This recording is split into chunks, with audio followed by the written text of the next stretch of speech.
He was reborn as the weakest race, as a goblin. But this race has an insane passive. He can get stronger by mating. Yeah, you didn't misunderstand. He gets more powerful by having babies. And he can do it with any species. Humans, other goblins, and even elves.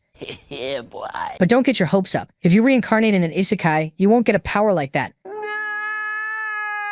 And you better hope you don't reincarnate with titans chasing you. Also, it's not like his life is sweet like honey just because of that. Our protagonist has already been captured, brutally tortured, more crushed than the Patriots in the last Super Bowl, to the point they completely broke him. He grew to hate the human race even though he was one in his past life. But let's go back to the beginning so you can see the taste of this revenge. After the chief died, the goblins fought. They were biting each other's noses, is that even right? They wanted to be the new chief. They even wanted the old prey the chief left behind. They could smell mating in the air. But there was one different goblin, who called himself the guardian of that prey. Suddenly he hears something, and runs to see what's going on. A bunch of goblins were attacking the girl. You know exactly what was about to happen. Why? When they saw the different goblin, they got furious and attacked. But he took out one of his brothers easily. This goblin had a weapon. And because of that, all the others ran off in panic. The girl thanks the goblin for saving her again. The problem is, he wasn't always a goblin. He was a human named Lin Tian, but he got taken out by Truck Kun. It's always you, huh, Truck Kun?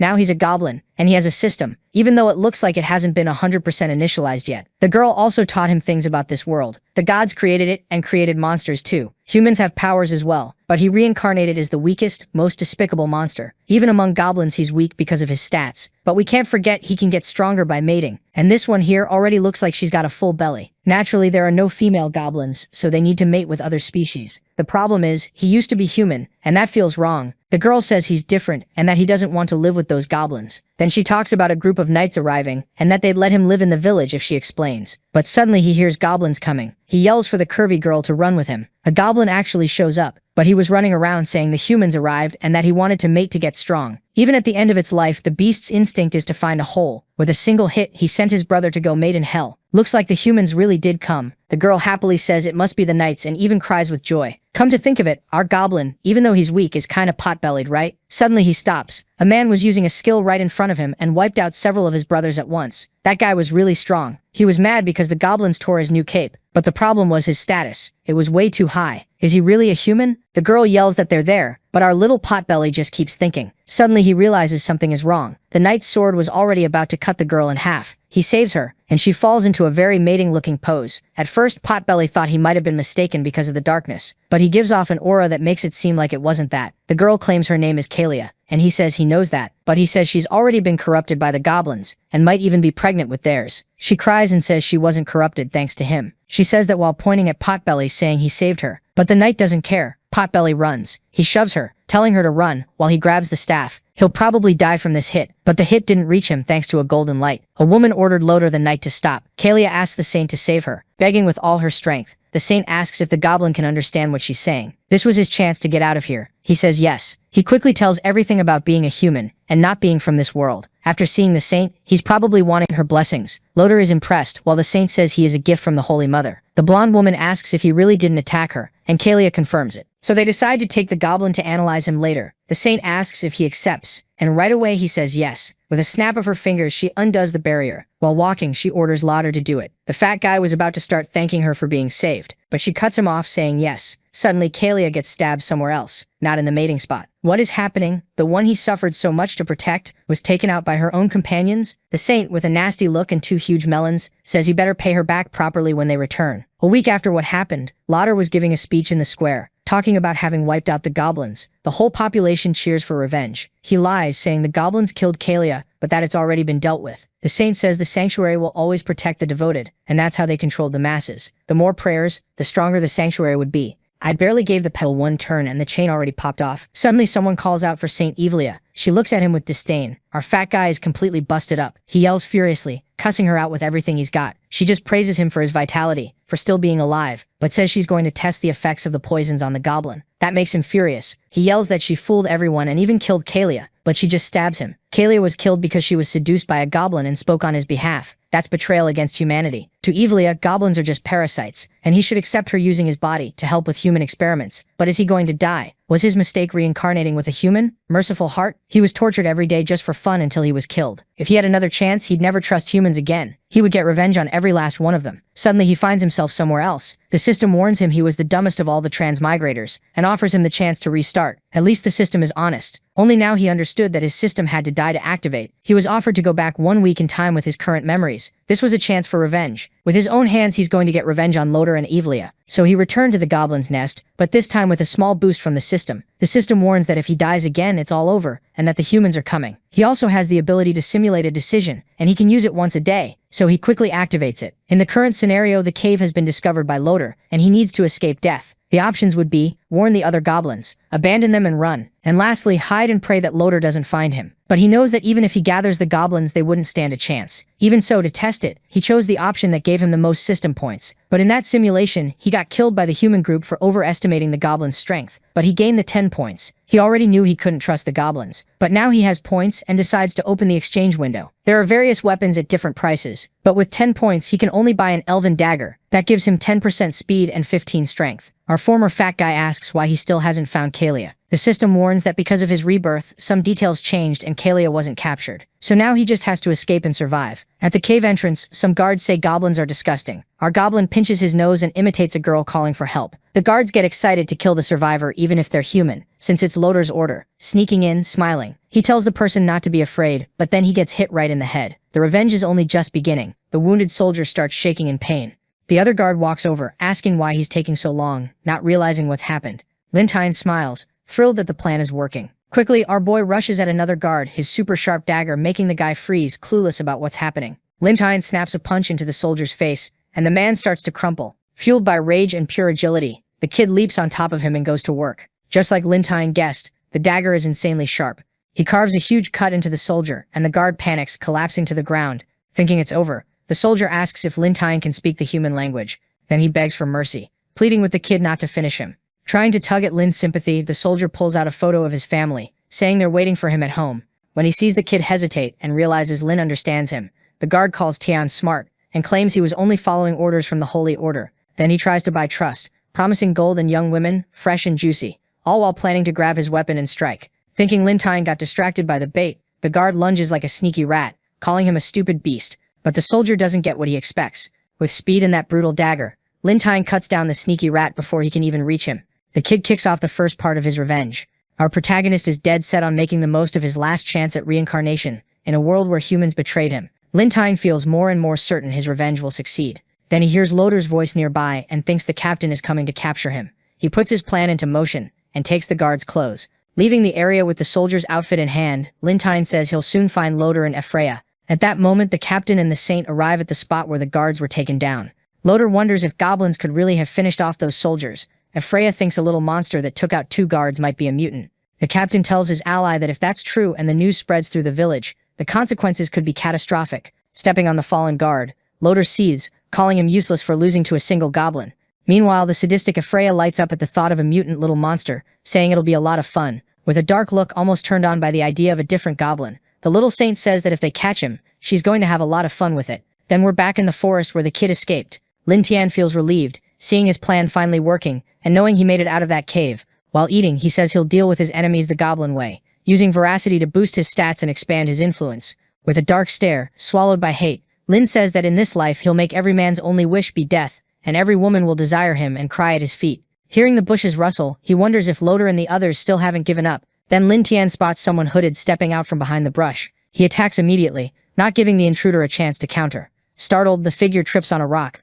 Lin Tian stops short, shocked to see it's a goblin. He can't believe it. He's even more stunned when the goblin speaks, talking and expressing herself like he can. Still, he doesn't drop his guard. Whoever this is, she was hiding. Then something hits him even harder. Lin Tian can't figure out why this goblin has feminine features, because goblins are only male, and that's why they can only reproduce with other species. The frightened female begs him not to hurt her, and says she only came to get water, which makes him suspicious. Lin Tian can't wrap his head around a little monster. Speaking in full sentences, he checks her status and sees something that makes his blood run cold. If a male mates with a female of the same species, he'll become a goblin god. Lin Tian is amazed as he realizes that if he hooks up with her, it could be the perfect chance to become strong enough to face his enemies. Desperate and fearing for her, the girl tells Lin Tian her boss sent her to fetch water, and if she comes back without it, he'll beat her until he's done. She freezes when she realizes a goblin is talking to her, and even trying to calm her down. Lin Tian warns her that if she keeps crying, she'll draw Loder and his group straight to them. Still stunned, she asks if he can really speak like she does. He says yes. Lin Tian remembers goblins usually can't speak coherently, which is why she never talked much with the others in her tribe. Grateful, the girl tells him he's kind. She says the little monsters usually hit her and insult her, then asks if he wants to come with her to the village. Lin Tian spots another chance to get stronger. He perks up and asks if there's really a goblin tribe nearby, but he stays cautious. He doesn't know if Loder's group is still on his trail, and finding somewhere safe matters most. Still, with revenge on his mind and power as the goal, he tells her he'll go with her to the goblin village. He admits he's been wondering where he could find subordinates to recruit, and asks her to take him to her tribe. Soon, the village comes into view. When the goblins notice someone unfamiliar approaching, they watch from a distance, curious. Then they start mocking Lin Tian's clothes for looking human, calling him a weird creature. Lin Tian sees an opening to start his revenge plan against this tribe. Determined to earn their trust, he says he's here to join them, and asks them to call their leader. The goblins laugh, saying the chief isn't someone he can see, just because he feels like it. Annoyed, the girl snaps at them, saying Lin Tian isn't a bad person, and telling them not to do anything rash. Then a voice cuts in, asking why the whole tribe is gathered in one place, making so much noise. Lin Tian's eyes light up as the goblin chief finally appears. The leader storms in, furious, demanding to know who's causing trouble in his tribe. Lin Tian quickly checks the chief's stats, then looks surprised. There's a high-level goblin here. The chief turns to the girl and asks if she brought the outsider. She says she did because he had nowhere else to go. The leader looks pleased and thanks her. Then, without warning, the chief orders the goblins to kill Lin Tian and eat him. The girl panics as the monsters close in. Lin Tian yanks out his dagger. He holds the knife up for the chief and the others to see, and says he knows how to make weapons like it. If they let him into the tribe, he can make everyone stronger. The chief, intrigued, orders them to stop. The leader steps closer, hungry for power. He says Lin Tian doesn't seem to be lying, and asks what kind of weapon he can make. Lin Tian puts his plan into motion. He says that if they can find ore, he can forge simple iron weapons, and with time make something even stronger. To seal it, he tells the chief those daggers would let them defeat monsters, even humans. The goblins erupt with excitement, talking about having meat, not needing to hide in the forest anymore, and how they prefer fresh elves. The chief decides to give Lin Tian a chance. He orders the tribe to find iron ore for 3 days so Lin Tian can make the weapons, and says if he fails, they'll finish him off. Then the chief points at the girl. She's going too, and if Lin Tian can't deliver, she'll die with him. After giving the orders, the leader leaves. Lin Tian hugs the girl and mutters that the old guy is cruel, not even sparing his own people. He says he'll have to make some weapons to buy time and get stronger. With that, he moves toward his goal. With a few goblins and his new friend, Lin Tian heads out to search for iron ore as ordered. Then the girl tells them to wait, saying she's exhausted because they've been walking all day. Annoyed, one of the little monsters kicks the girl. Furious, the goblin hits her, calls her ugly, and says if she doesn't find ore, he'll finish her off. She promises she won't complain anymore. The others pile on too, hitting her, calling her lazy, laughing, saying they'll finish her off. Out of nowhere, our boy hurls a rock and nails the little monster who is kicking her. Defending his new friend, Lin Tian tells them he brought them to find iron ore, not to fight. He's fed up too. He already explained what to look for, and if they want to live, they'd better start obeying him. Otherwise, they'll all be finished off by his dagger. The little monsters start trembling. They back away from the girl, muttering that the guy will finish them off with iron weapons. Then they threaten him instead, saying when he's done, the chief won't forgive him. Lin Tian's stomach tightens. They're right, even if he completes the task in 3 days, it's only a matter of time before he gets finished off. He looks at the girl and remembers something. If a male goblin mates with a female of the same species, he'll become a legendary divine goblin. Seeing her shaking, he tells her not to cry and calls her Lula. He steps closer to calm her down. Lin Tian cups Lula's face and asks if she wants to stay with him. If she agrees, he'll protect her, give her food, a warm place to live, and she won't be attacked anymore. Determined to get stronger, he says he always keeps his promises, but they're too weak to fight and he needs her help to get stronger. Lula, excited at the chance to stop being beaten by those horrible little monsters, asks how they could get stronger. Lin Tian tells her that if she's willing to have children with him, it'll make him stronger, and then he'll keep his promise to protect her. Confused and embarrassed, Lula admits she's never mated with a male. Lin Tian tries to reassure her. If she agrees, she won't need to worry. He'll take care of the rest. Then something unexpected happens. Lin Tian leans in and kisses Lua. He takes her hands like he's starting some playful game. Willing to help her friend get stronger, Lua begs Lin Tian to let her have his babies. When he tries to have children with her, the system tells the reincarnated guy they'll have 7 children, and that this will increase his level cap. It also says that because of the increased cap, he receives +9 attack, +100 HP, and +10 defense. Lin Tian's physique shifts completely. After the upgrades, he checks his strength stats. Muscular and thrilled, he says he didn't just level up, his body changed too, and now they'll have a better chance of defeating the goblin priest. Right after that, he takes off the clothes that don't fit anymore. He comforts Lua and tells her that now she belongs to him, and he'll protect her like he promised. Lua looks at him with love and calls him kind. Then they hear screams and cries for help from the goblins searching for iron ore. A huge magical wolf bursts out, attacking a little monster running for his life, clutching something in his arms. Lin Tian's surprised they actually found iron ore, but they found trouble too. Keeping his promise, he tells Lua to wait while he heads toward the magical wolf. The beast is about to devour the little monster. Lin Tian charges straight in. With his sharp dagger and new strength, he strikes the wolf in the neck, saving the goblin holding the ore. The little monster freezes, staring in panic. Lin Tian drops the wolf with that single brutal strike. As it falls, Lin Tian absorbs the beast's magical power. He congratulates the goblin for finding the ore, says the material quality is good, and orders them to find more. When they return, they'll make the weapons.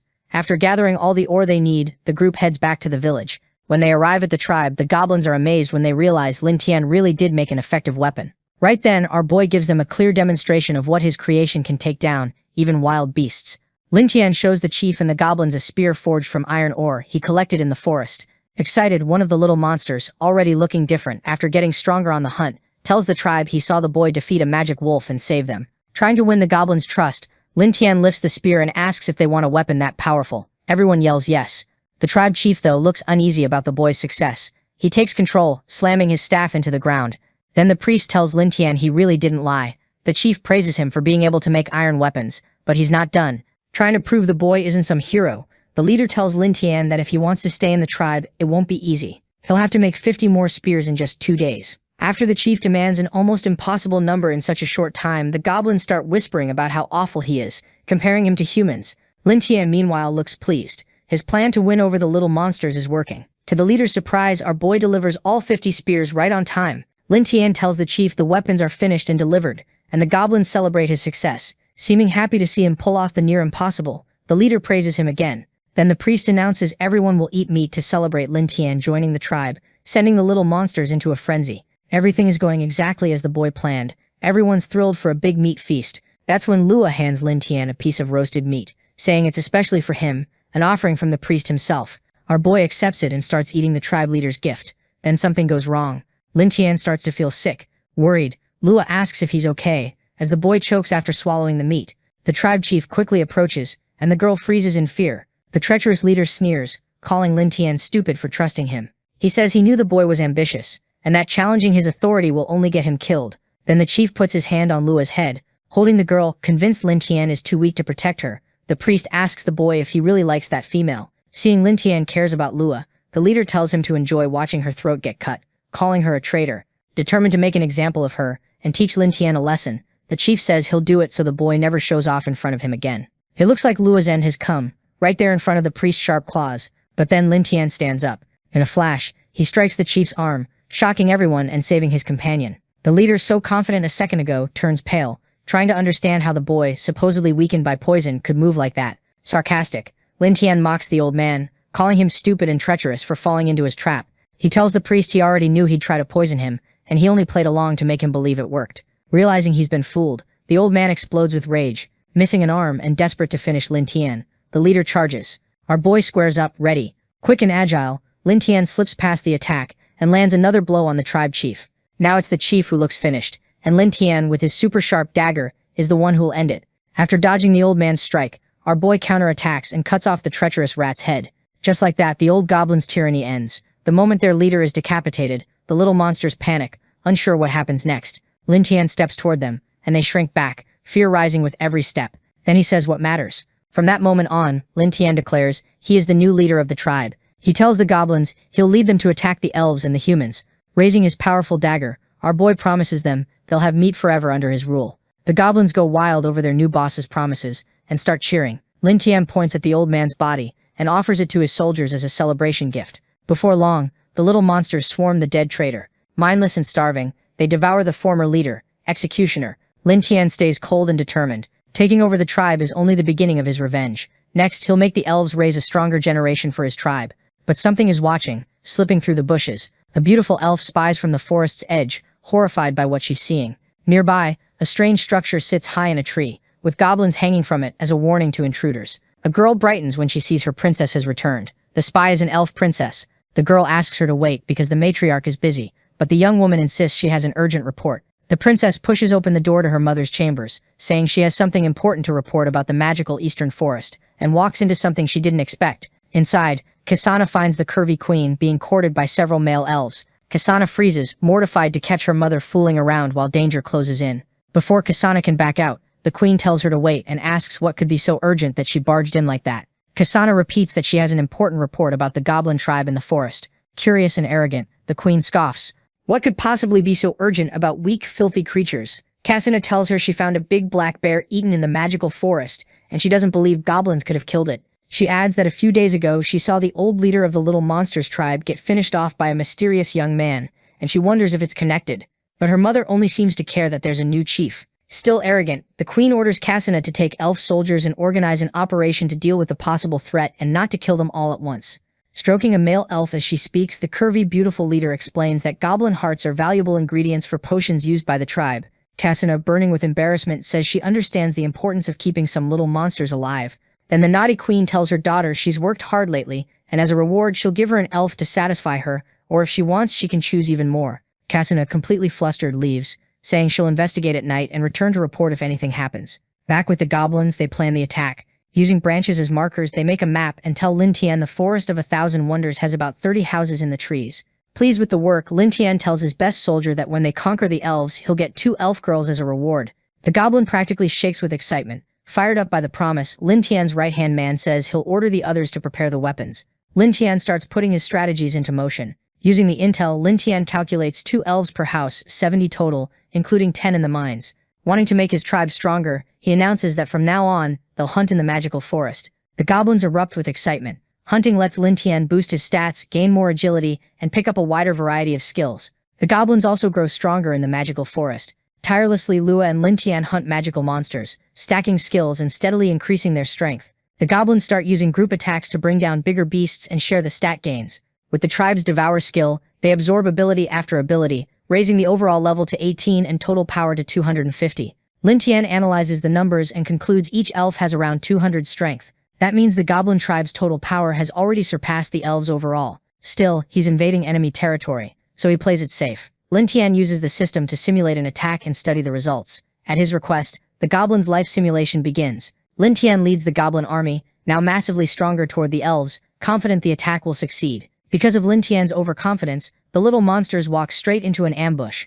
They get caught in a trap and wiped out. Our protagonist is captured by the elf matriarch and hanged in the Forest of 1,000 Wonders as a warning to the other goblins. Long story short, the system says Lin Tian thought he had everything under control, but he was already in the enemy's hands. In disbelief, he can't accept the outcome after what the simulation showed him. That's when Lin Tian realizes the goblin tribe has been watched the whole time, which is how the elves set up the ambush. Strategic now. The new leader tells the soldiers the little monsters have sharp hearing and smell, and orders everyone to focus and find clues about the spy. Soon, he picks up something hidden in the forest.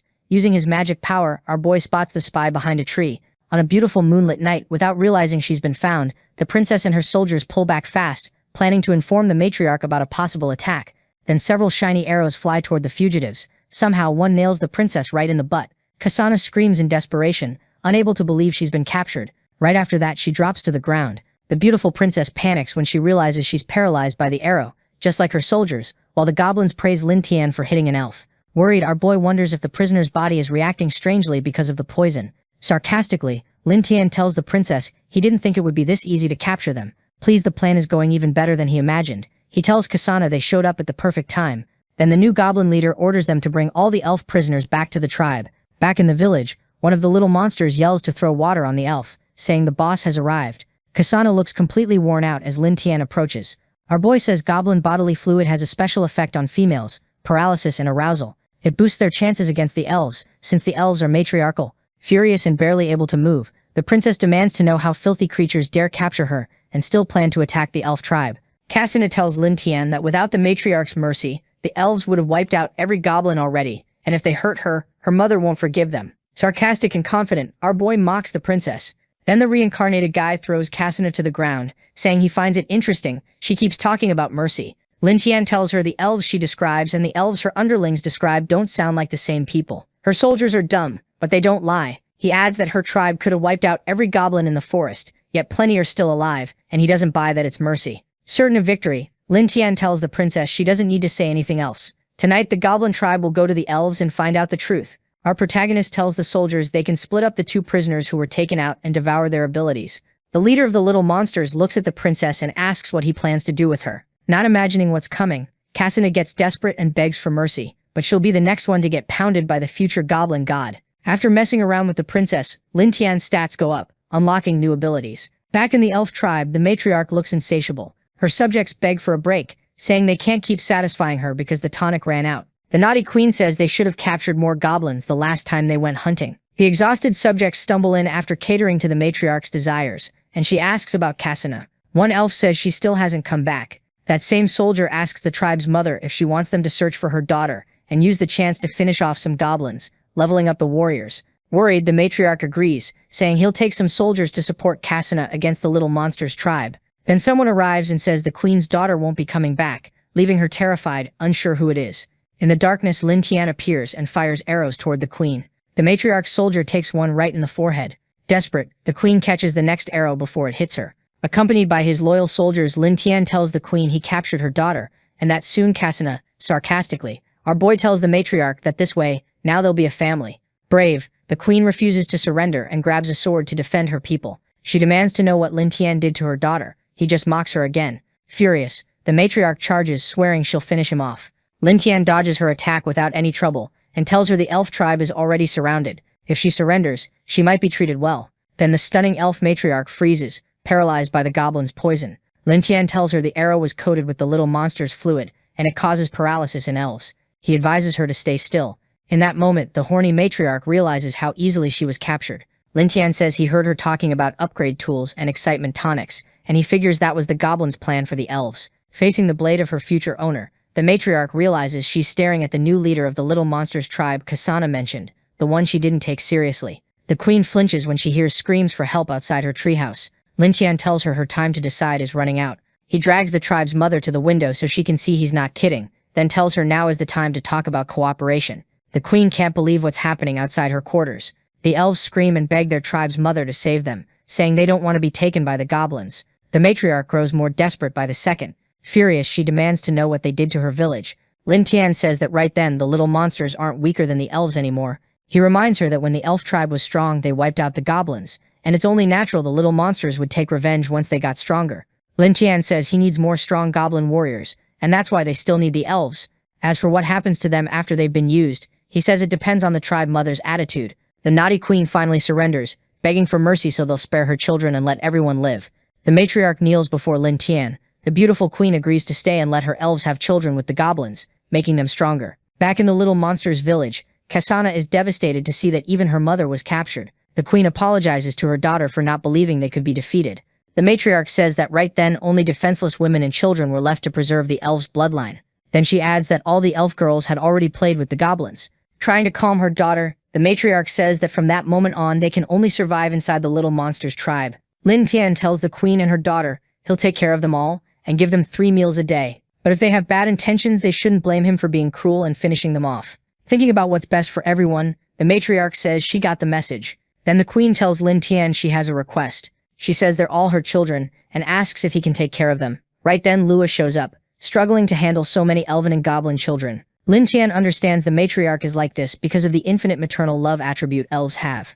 Lua calls for the tribe leader, saying she can't take care of all those kids alone. So Lin Tian grants the matriarch's request and lets her take care of the elven children, confident those babies will bring considerable strength to the tribe in the future. With the goal of getting stronger, our boy uses the system to view his status. Looking over the stats, Lin Tian wonders if his qualification has already been unlocked to the highest level, because recently the values he got were converted into attributes. He concludes that right now, he just needs to keep having children to directly increase his power. He looks over his tribe and sees everything is going according to plan. Lin Tian is sure his current strength is already enough to finish off Lopaloder. Little by little, more elf babies with goblin looks are born, but the elf girls feel disgusted after giving birth, begging them to take those terrifying little monsters away from them. Our protagonist asks Lua how many babies have been born so far, and the girl answers that it's between 30 and 40. Next, Kasana shows up desperate and in a lot of pain.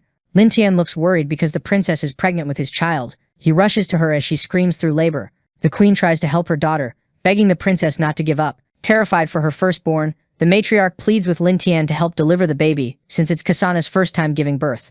Lin Tian wants to help, and he's worried about Kasana and the child, so he tells Lua to spread the princess's legs. Seeing he's about to help her daughter, the matriarch asks if he really knows how to deliver a baby. He says he knows enough. Kasana doesn't believe him, and says she doesn't want him touching her. Annoyed, Lin Tian tells her to shut up, saying the kids are his too. In the end, he delivers the baby and says the princess is fine now. Afterward, Lua praises Lin Tian for saving Kasana's life. Lin Tian stays humble and says it was nothing special. Then they hear screams from another cage. Lin Tian finds goblins panicking over an elf begging for help because she had just given birth. Something feels off. With his dagger in hand and the matriarch beside him, Lin Tian hurries to the cage where the goblins are trying to take the elf by force and orders them to stop. He warns them to wait until the females recover completely or they'll face consequences. He also orders that from then on, each elf will get an extra portion of fruit on top of the usual. Stunned, the matriarch says he's different from ordinary goblins. Lin Tian tells her the better they behave, the better the treatment will be. Again, Lin Tian uses the simulation to see what his revenge plan looks like after that.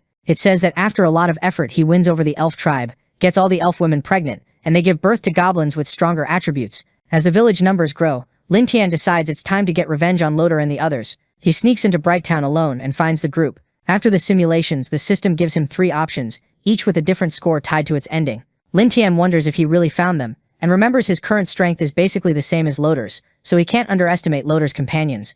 Believing his attributes are enough to defeat the Lord, Lin Tian chooses option 1, going alone against them. The system says Lin Tian finds Loder, and nearly finishes him off, but then the captain's master appears. The human sword saint saves the Lord. Lin Tian gets taken out by the one who saved his enemy, and afterward the group returns to the capital, and is never seen again. Against the sword saint, there's no chance to escape. Lin Tian will have to be more careful from then on. Lin Tian is stunned by what the simulation shows, trying to understand why someone that powerful would show up in such a small place. He looks at the matriarch and becomes even more certain he needs to hurry and max out his strength. He doesn't see another way, so he decides to act. Lin Tian tells Lua he needs to go into human territory for a few days, and she'll be in charge of the tribe. The queen worries he'll get taken out. Lin Tian tells the matriarch she knows about his feud with humans, and unexpectedly the elf's mother says she can cast a stealth spell on him. Satisfied, Lin Tian tells her that's exactly what he was hoping she'd say, excited by the sudden help. He tells the matriarch he didn't expect her to care about his safety. She says she's only afraid that if he dies, the goblins will be left without a leader.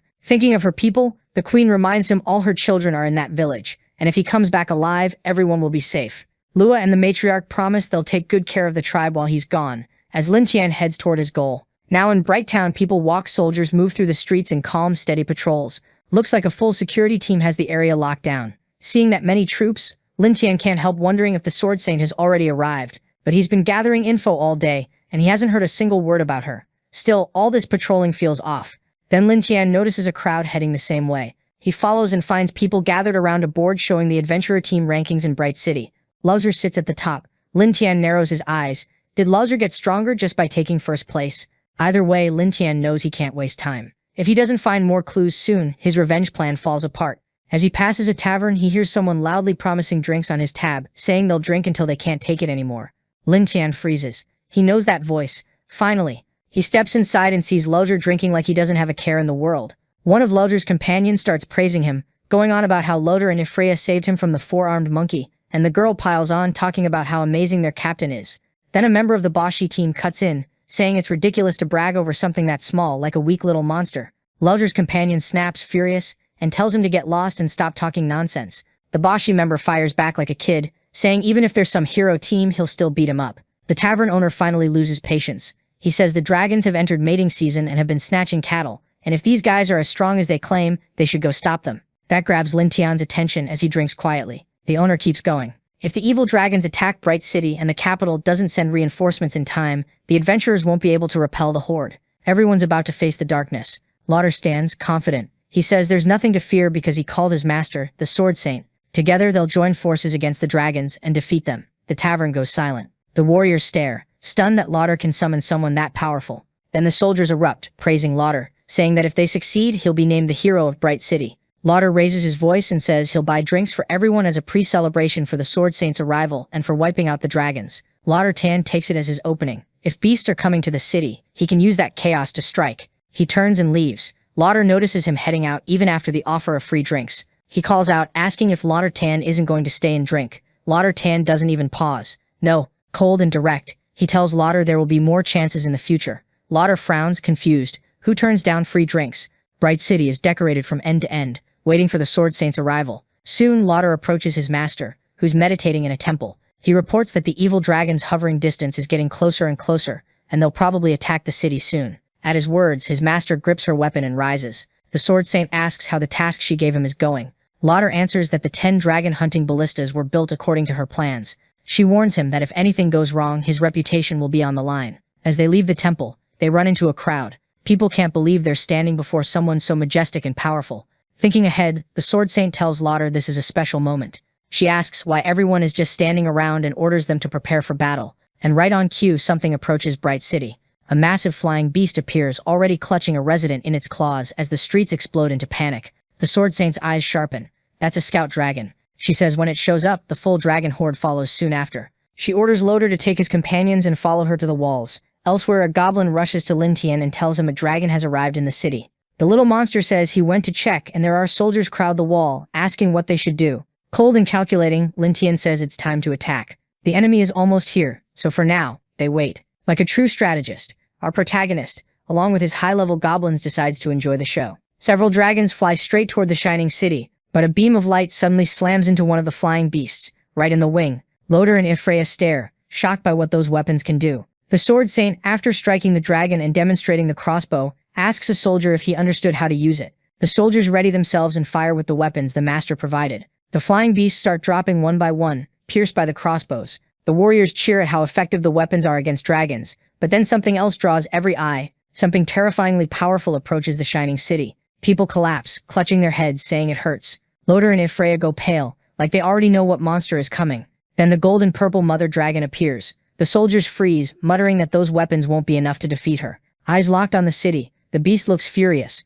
The mother of dragons gathers herself and prepares a devastating attack, then blasts flames at the wall. The soldiers with the dragon-killing crossbows break and run, shouting that the city is going to fall. But something unexpected happens. A powerful magic circle appears, and someone tells them not to panic. The saint steps forward and declares she'll fight the mother dragon herself, ordering everyone else to keep defending the city. The master raises her sword and creates a huge protective field. The barrier doesn't just block the mother dragon's attack, it also stops the other beasts from striking the wall. From the top of a mountain, Lin Tian watches, cautious, waiting for the right moment. He isn't surprised the saint can defend the city from the mother dragon's flames, not with her stats. Still, he admires the insane power the massive beast showed, appearing and attacking immediately. Lin Tian checks the Sword Saint's impressive stats, and understands why she erased the mother dragon's attack without trouble. He points out that Lauder's master is seriously powerful, and he feels more at ease knowing he won't need to fight her for his revenge. He says the mother dragon is weaker than the saint, but makes up for it with endurance. Even if the master can land hits with her sword, she won't defeat the beast easily. With the saint tied up fighting the mother dragon,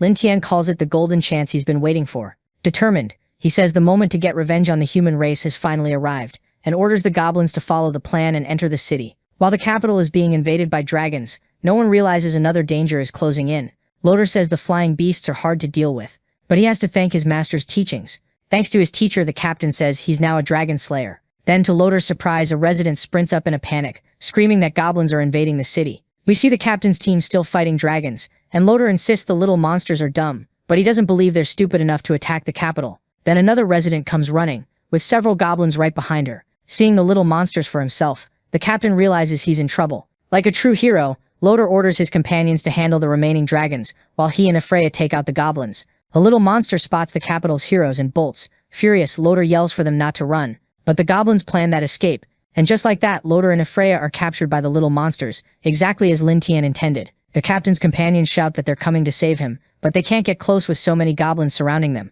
Then the vengeful Lin Tian appears without the warriors noticing. Right in the middle of the fight, Lauder tries to warn them about the danger behind them, but before the warriors can even defend themselves, Lin Tian takes two of them out easily with his super sharp dagger. At that moment, Lauder and the Holy Maiden are desperate when they seeing a goblin take down their companions with that kind of agility. Our boy strolls up and sarcastically mocks the two prisoners, saying he can't believe they got captured so easily. Brave and furious at his warriors getting taken out, Lauder yells that he's going to finish off all the filthy goblins. Lin Tian kicks the captain and tells him to look around and stop talking nonsense. Then our boy orders the little monsters to take Lauder and Ifreya through the sewers and out of the city, while the rest follow him to the walls to wipe out the beast riders. In the middle of a battle against the Dragon Mother, the Sword Saint hears cries for help from the capital and can't believe the goblins chose that moment to attack. Next, that huge shadowy beast mocks Lauder's master, saying they're in trouble. Right then, the Dragon Mother and the Sword Saint lock into a relentless fight, showing her power and mocking the Queen of Beasts. Lauder's master asks if she's struggling, then slams her with massive force and puts her in a tight spot. Taking control, the Saint says the Dragon Mother is already basically defeated, and wonders if the warriors managed to deal with the dragons and the goblins.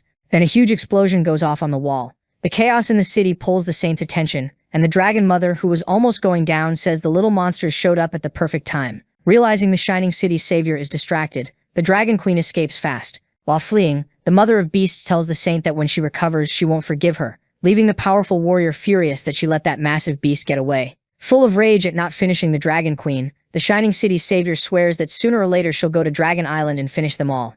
After the chaos in the city finally ends, the saint returns to the ground, irritated to see that Loder and his group couldn't even wipe out simple goblins. One of the warriors tells the city's savior that the captain and Ephraia were captured by the little monsters. The sword saint can't believe it. The warrior says those goblins weren't normal. Right then, a member of the captain's group tells the saint the little monsters were as strong as the great races, and not even Loder could beat them. Furious and thinking about getting her warriors back, the shining city's savior says she'll go to the enchanted forest and exterminate all the goblins. But a resident grabs the saint's arm, begging her to stay in the city, because if the dragons or the little monsters come back, they'll be finished. Then everyone starts begging the savior to stay, saying they're citizens of the temple and the empire and should be protected by her too. In that moment, the sword saint agrees she should protect them instead of chasing a member of the hero's party, because that's her real responsibility. Back in the goblin village, everyone celebrates when they see the tribe leader has returned. The tribe's little monsters are stunned to see Lin Tian came back with human prisoners. Without mercy, the holy maiden is thrown to the ground. One of Lin Tian's soldiers orders the prisoners not to cause trouble. Loder is surprised to see the goblins captured several elves. Ephraia says she believes there's a hero in that tribe. Loder asks if she's recovered yet,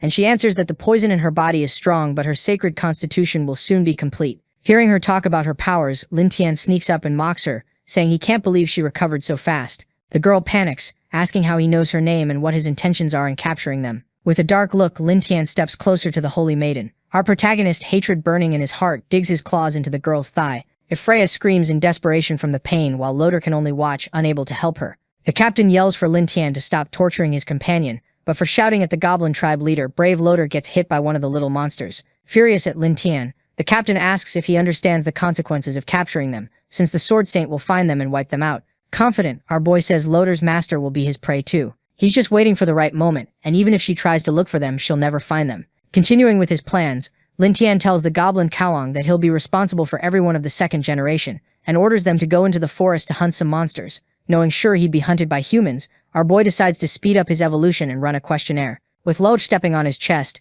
Lin Tian asks the captain if he likes capturing goblins and torturing them in secret, like they did to him in another life. Loach snaps like he has no idea what the kid's talking about. Lin Tian gets annoyed, says the captain's answering way too slowly, and decides to take action. With hate burning in his heart, our boy cuts off his enemy's ear. Loach curses, yelling that it hurts like hell. Fueled by rage, the captain tells Lin Tian everything they do is to protect the human race, and that his duty is to wipe out goblins, cursed creatures. Sarcastically, the kid mocks Loder's claims, saying they probably hunt the little monsters to boost the hero's party stats. Like he knows them inside out, Lin Tian says it's easier to finish off prisoners along with the monsters than to save them, and asks how many humans have already died because of that justice. Loder looks genuinely shocked by the accusation. Ephraia, already worn out, can't believe it either, wondering how a simple goblin knows so much about what they do. Consumed by hatred, Lin Tian tells them both that unlike them, he doesn't need to pretend. Since he's an evil creature, he's going to teach his enemies a lesson. With barely any strength left, Ephraia asks Loder to save her. Then the girl starts begging for mercy. Loder panics when he sees his companion being tortured. Lin Tian tells the holy maiden he's going to throw her own words back at her. The lesson is only beginning, so she better hold on tight. Next, our protagonist grabs the prisoner by the neck and says he wants her captain to watch what's going to be done to her. Darkly, Lin Tian hands Ephraia over to the goblins and says he wants to see how much she can take after everyone tortures her. Loder can't believe it. He's really going to be forced to watch his companions suffer, unable to help. The little monsters start closing in on the holy maiden, just like their leader ordered. One goblin walks up and tells another it's his turn to stand guard over the prisoner. The guard says Lin Tian ordered them to keep her alive. We see how weak Ephraia has gotten after all that torture, and the guard says she's still fine, just like ordered.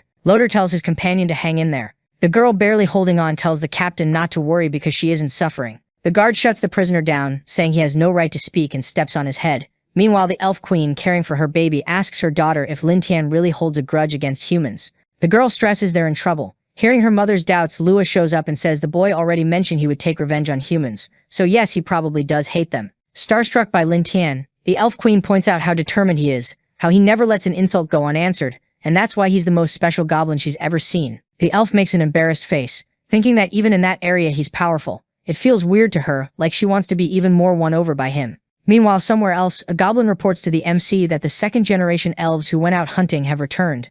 They came back early, with a bunch of prey on their backs. The frantic goblin tells the boss they're back, and he's level 33, with stats so developed they almost match the MC's. He's impressed. The MC asks why they came back so early. Was the hunt really that successful? The goblin says they killed all the monsters nearby and could only go west in the forest, but they found big goblins massacring other tribes. The MC asks which western tribe was being slaughtered by the big goblins. Another goblin says it was the Bloodfang tribe. When they split into teams to look for monsters, they found several tribes with their mark. The MC thinks it's interesting they're all big goblins. If they captured their leader, it would be perfect for the resistance plan against the humans. The captured captain starts laughing, calling them fools. They still dared to dream? The knights would crush them quickly. The MC turns and says if he hadn't opened his mouth, he wouldn't even remember the human existed.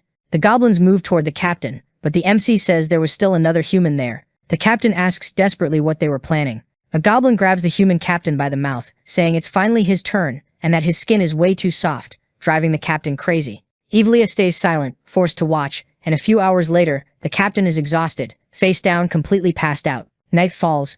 A goblin asks Lin Tian if they're going to attack the big goblin's tribe. He confirms they are, and that they'll capture their leader too. He's even thought of a new name for the tribe, Mad Sky Tribe. The goblins start yelling and celebrating, calling him powerful. The tribe has a name now, and they chant it non-stop. An elf says they must be strong, defeating so many tribes, but the protagonist says there's no need to worry. He's confident. He still has an ace up his sleeve he hasn't used. And with that, we see Evlia tied up and almost completely naked. The next day, the protagonist watches from a spot with a perfect view. It's time to see their power. He's aiming at the Bloodfang tribe in the enchanted forest. There are a lot of big goblins, but he thinks they can handle it. He sees the leader approaching and notices the goblins look terrified. That's impressive. The leader of the Bloodfang tribe is a goblin hero. The MC sizes him up. He doesn't seem that strong. With a combat power of 900, a dozen goblins would be enough, but capturing him alive will be hard.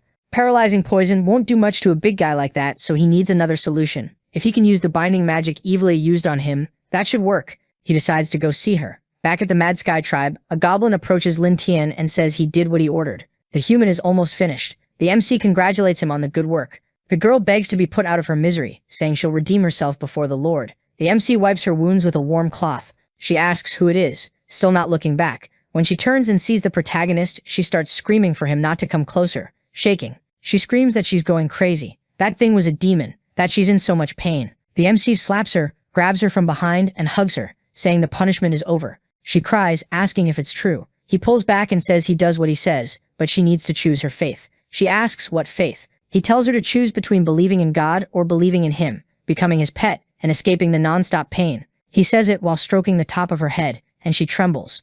Evlia has already decided. The next moment, she takes a deep breath and starts licking the protagonist's fingers. He says, "Very good, Evlia," and caresses her face. Lin Tian says that from now on he'll be her only master, and she'll be called Puppy. Evlia gets on all fours, barks, and calls the MC master. He picks her up and carries her to a well of warm water. He takes off her clothes and bathes her. The pleasure makes her say she'll do anything for him because he's good to her. He says that's perfect, and keeps bathing her. Then the protagonist says he wants to see Evlia use the Holy Light imprisonment skill. She asks what that is. After the bath, he shows her a book and she asks if the holy prison is that thing in there.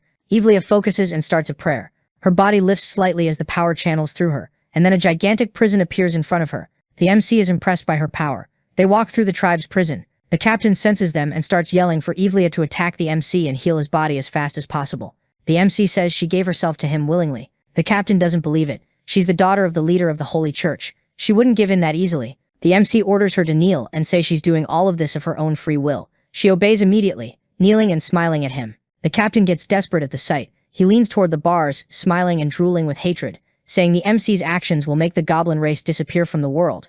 The only purpose of the goblin's existence is to be wiped out by humans. The Holy Church would eliminate them all. Lin Tian hadn't expected Evlebe's identity to be that, so he thanked the captain for the information and told the goblins to give him a hard time. He called Evlebe and told her to get out of there. Now it was time to handle other business. As they left, the MC said they were going to take control of the Blood Prey tribe. At the tribe's hideout, a goblin reported to the chief that everything was ready. Trembling in fear, the chief stood and announced they would attack the tribe to the south, capture all the elves, and have fun with them. The goblins went wild, shouting about their chief's power. Then someone yelled that a goblin had broken in and was looking for the chief. The chief turned, sneering. Where did this lowly goblin come from? The MC stepped forward. He said he was a heroic-level blood prey goblin, with intelligence similar to humans, and he was there to talk. Some goblins muttered that he must be a mutant. He said no, he was just a bit smarter than normal goblins. But there was no time for small talk. He said he was the leader of the Mad Sky tribe, and he was taking their chief with him. The rest of them had two choices: submit or die right there. The chief asked if he was the chief of the tribe that breeds elves. The MC said his genes were good, and told him to come with him. The hero goblin called him an idiot. He shouted for him to shut up, then grabbed the protagonist's entire head with one hand and lifted him by it, sneering that he hadn't expected him to come straight to him. Once he finished off the MC, the whole tribe would be his. The goblins roared for their chief to crush him. The MC didn't even flinch. He said talking was pointless. If he didn't want to capture the living Bloodfang tribe chief, he would have already finished him.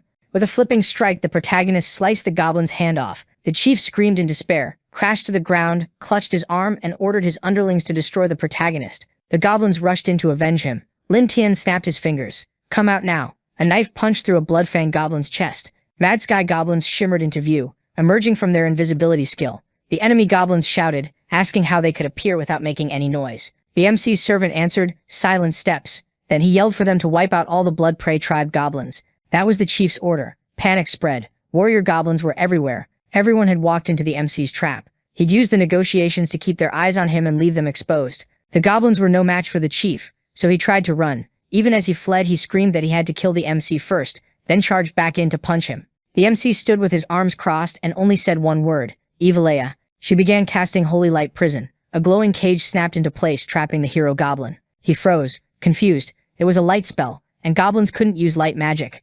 Then, full of hate, he saw something that shocked him even more. Evilea knelt at the MC's feet, calling him master. He praised her, saying she was a good girl, and that she'd gotten even stronger after switching to his side. She thanked him for the praise. Time passed. The hero goblin hung chained in light magic, cursing the MC as a bastard, while Lin Tian told him to be a good breeder. Back at the tribe, the goblin chief was chained to a rock. The MC said taming him had taken a lot of work. He wiped his knife clean and said he was done.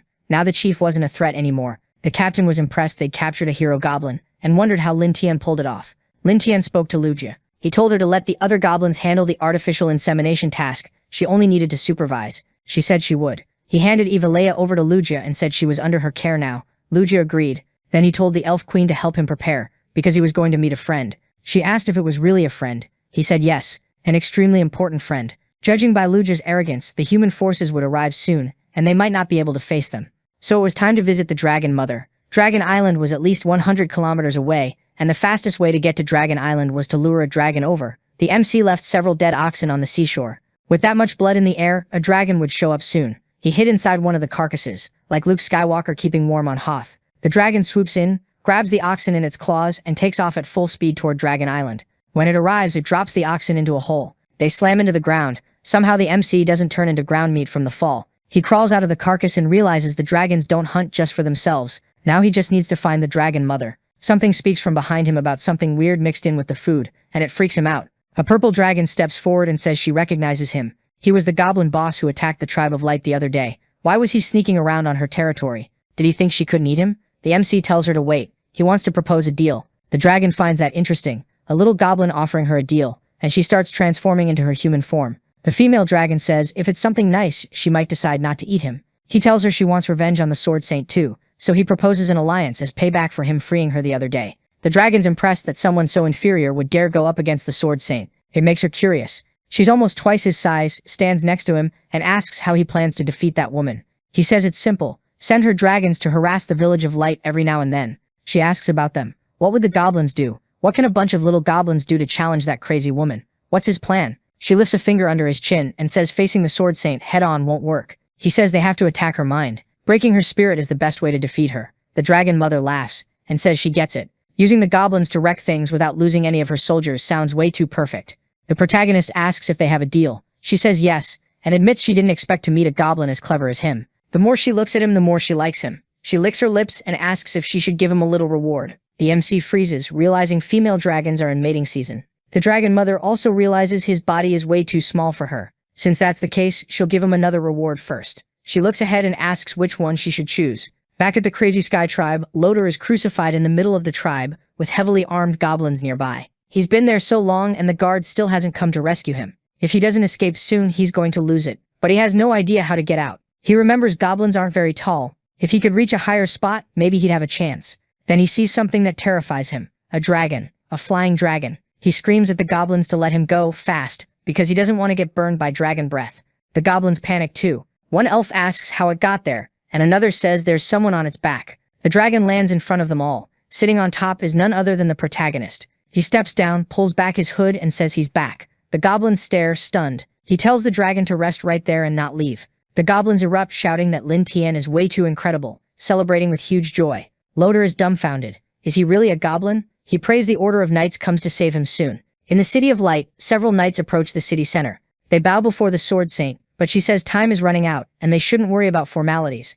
It's time to put together a rescue plan as fast as possible. The system warns the MC he's entering a new storyline and has 3 options: keep killing monsters, create more goblins, or fast forward a month. He realizes the third option means the Sword Saint won't attack him during that period, so he chooses it. He'll get 20 points. The system starts speeding up time and says the corrupted forest no longer gave him any experience points. He'd gotten 20 points, and the reward was 20 times his life score. Time jumped forward by a month. The protagonist woke up and the system informed him the time skip was over. He got out of bed, still thinking how weird it felt for time to just pass like that. The system congratulated him for reaching level 50 and earning a total score of 1,000. His stats had risen a lot, but his overall strength hadn't. Lua burst into his room, yelling that all the newborn goblins didn't make it. It completely wrecked him. He ran out with the goblin woman. The elves were holding the babies who'd already passed on, crying over their bodies. The protagonist asked how it happened. He grabbed an elf and asked if anything had happened. She said she didn't know what went wrong. Only 3 newborns were left, and they were terribly weak. Louder started laughing, calling the goblins brainless idiots for thinking they could raise a powerful generation. The protagonist said it sounded like he knew why the newborns were lost. Louder said the higher a goblin's level, the harder it was for the pups to survive. He couldn't rule the world with a reproduction skill. The MC thanked Louder again for the valuable information, even if it came way too late. He turned his back and told the goblins he was all theirs, but they shouldn't finish him off too fast. The goblins thanked him for that. Louder yelled that he was cruel, that he'd become a vengeful spirit and never forgive him. The MC thought it was too late to raise a new generation of heroes, but they needed them to fight the Sword Saint. Without them, it would be tough. He started wondering how he could evolve the goblins quickly. Right then, the dragon landed behind him. She walked up to the MC like a cat and started rubbing her head against him, and he wondered what was going on with her. The dragon was entering a transformation state while she was in heat. This situation was special for him, so she finished transforming. So that was the special situation.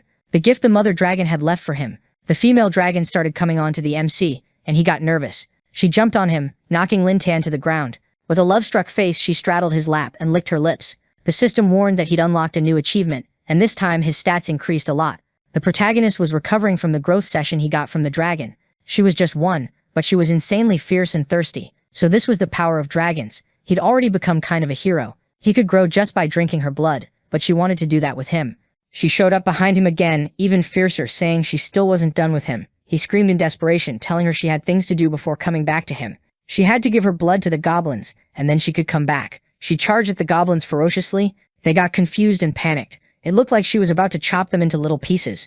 Night fell. The goblins gathered around a campfire. After drinking the dragon's blood, they'd evolved a lot, but they could evolve even more. The protagonist sat off to the side on the dragon's paws while she slept. He stared at his hands, amazed by the dragon's power. Not just him either. Every other goblin had evolved into the hero class too. Still, their overall power was a bit below what he expected. It was time to get some gear. He told the system to open the shop. While he looked through the items, he thought that as the leader of the hero tribe, he had to be strong to keep his authority. The system showed he had 180 points to spend, enough for advanced practical equipment. He spotted an elemental crossbow that absorbed elements and could fire elemental arrows. It was small, perfect for long-range attacks. He also saw a skill called Unarmed Defense, which let him parry 3 weapon attacks while unarmed. It cost 80 points. The skill was powerful, the kind that could save his life in a showdown with the Sword Saint. He decided to buy both. The system said the exchange was completed successfully, and both the item and the skill were in his inventory. The MC wondered out loud how these weapons would work in battle. He wanted to test them on someone right away. Then he saw Loder and called out to him. Loder wore a desperate look, already imagining what this was about. The protagonist told him he was the perfect candidate. Loder asked what he was going to do now, and just like that he became the first to experience how powerful Lin Tian of the heroic species was. Someone in the magic forest, a human witch, screamed for help while her companions scoffed that insignificant creatures didn't interest her. She'd rather be with the Sword Saint, hunting dragons. A third adventurer said the mother of dragons was way too big a problem anyway, and this job was easy. He finished by saying they shouldn't waste the chance Loder had given them to earn glory. The witch noticed something up ahead and warned the others. They readied for battle. A giant spider dropped in front of them, and the fight began, even though the little witch was terrified of spiders. The archer loosed a perfect shot straight into the monster's head and shrugged. It was just a level 3 bug. No need to make such a big deal out of it. The warrior told them to wait. Something else was coming. A giant goblin charged in.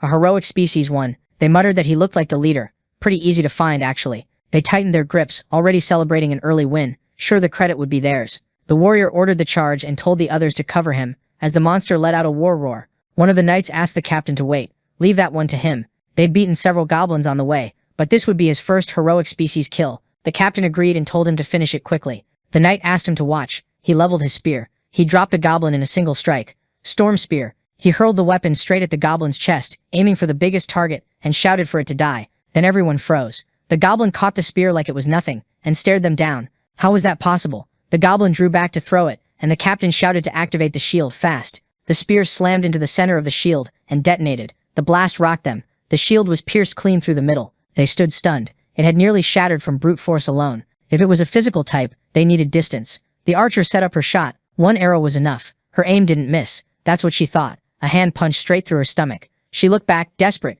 and saw another goblin laughing behind her. An assassin goblin. The archer collapsed. The swordsman yelled for them to hold formation and get the archer surrounded in the center. Now, the witch screamed for the captain to look where she was pointing. He turned. Goblins of different sizes and classes were closing in from all sides. In the forest, someone screamed for help again. Only this time, it wasn't bait to lure monsters. This time, it was them, genuinely calling for help. The goblins celebrated. The humans were theirs now. One goblin claimed the witch was his, and started to move in, but another cut him off. Loot belonged to the tribe. The chief had ordered humans captured, but one had escaped, and he didn't deserve anything. The four-armed goblin roared back. They'd already killed so many humans. They were strong enough to decide what to do with the spoils. The goblins started to rebel, shouting that they were the strongest and the tribe should follow them. One of them said Big Brother was the strongest here, so they'd follow him. He glanced at his reflection in a sword, and decided they'd take the spoils back to the tribe first. Back at the tribe, word spread that the heroes had returned. They'd captured several humans. Incredible. Their leader was named Gobu Tian.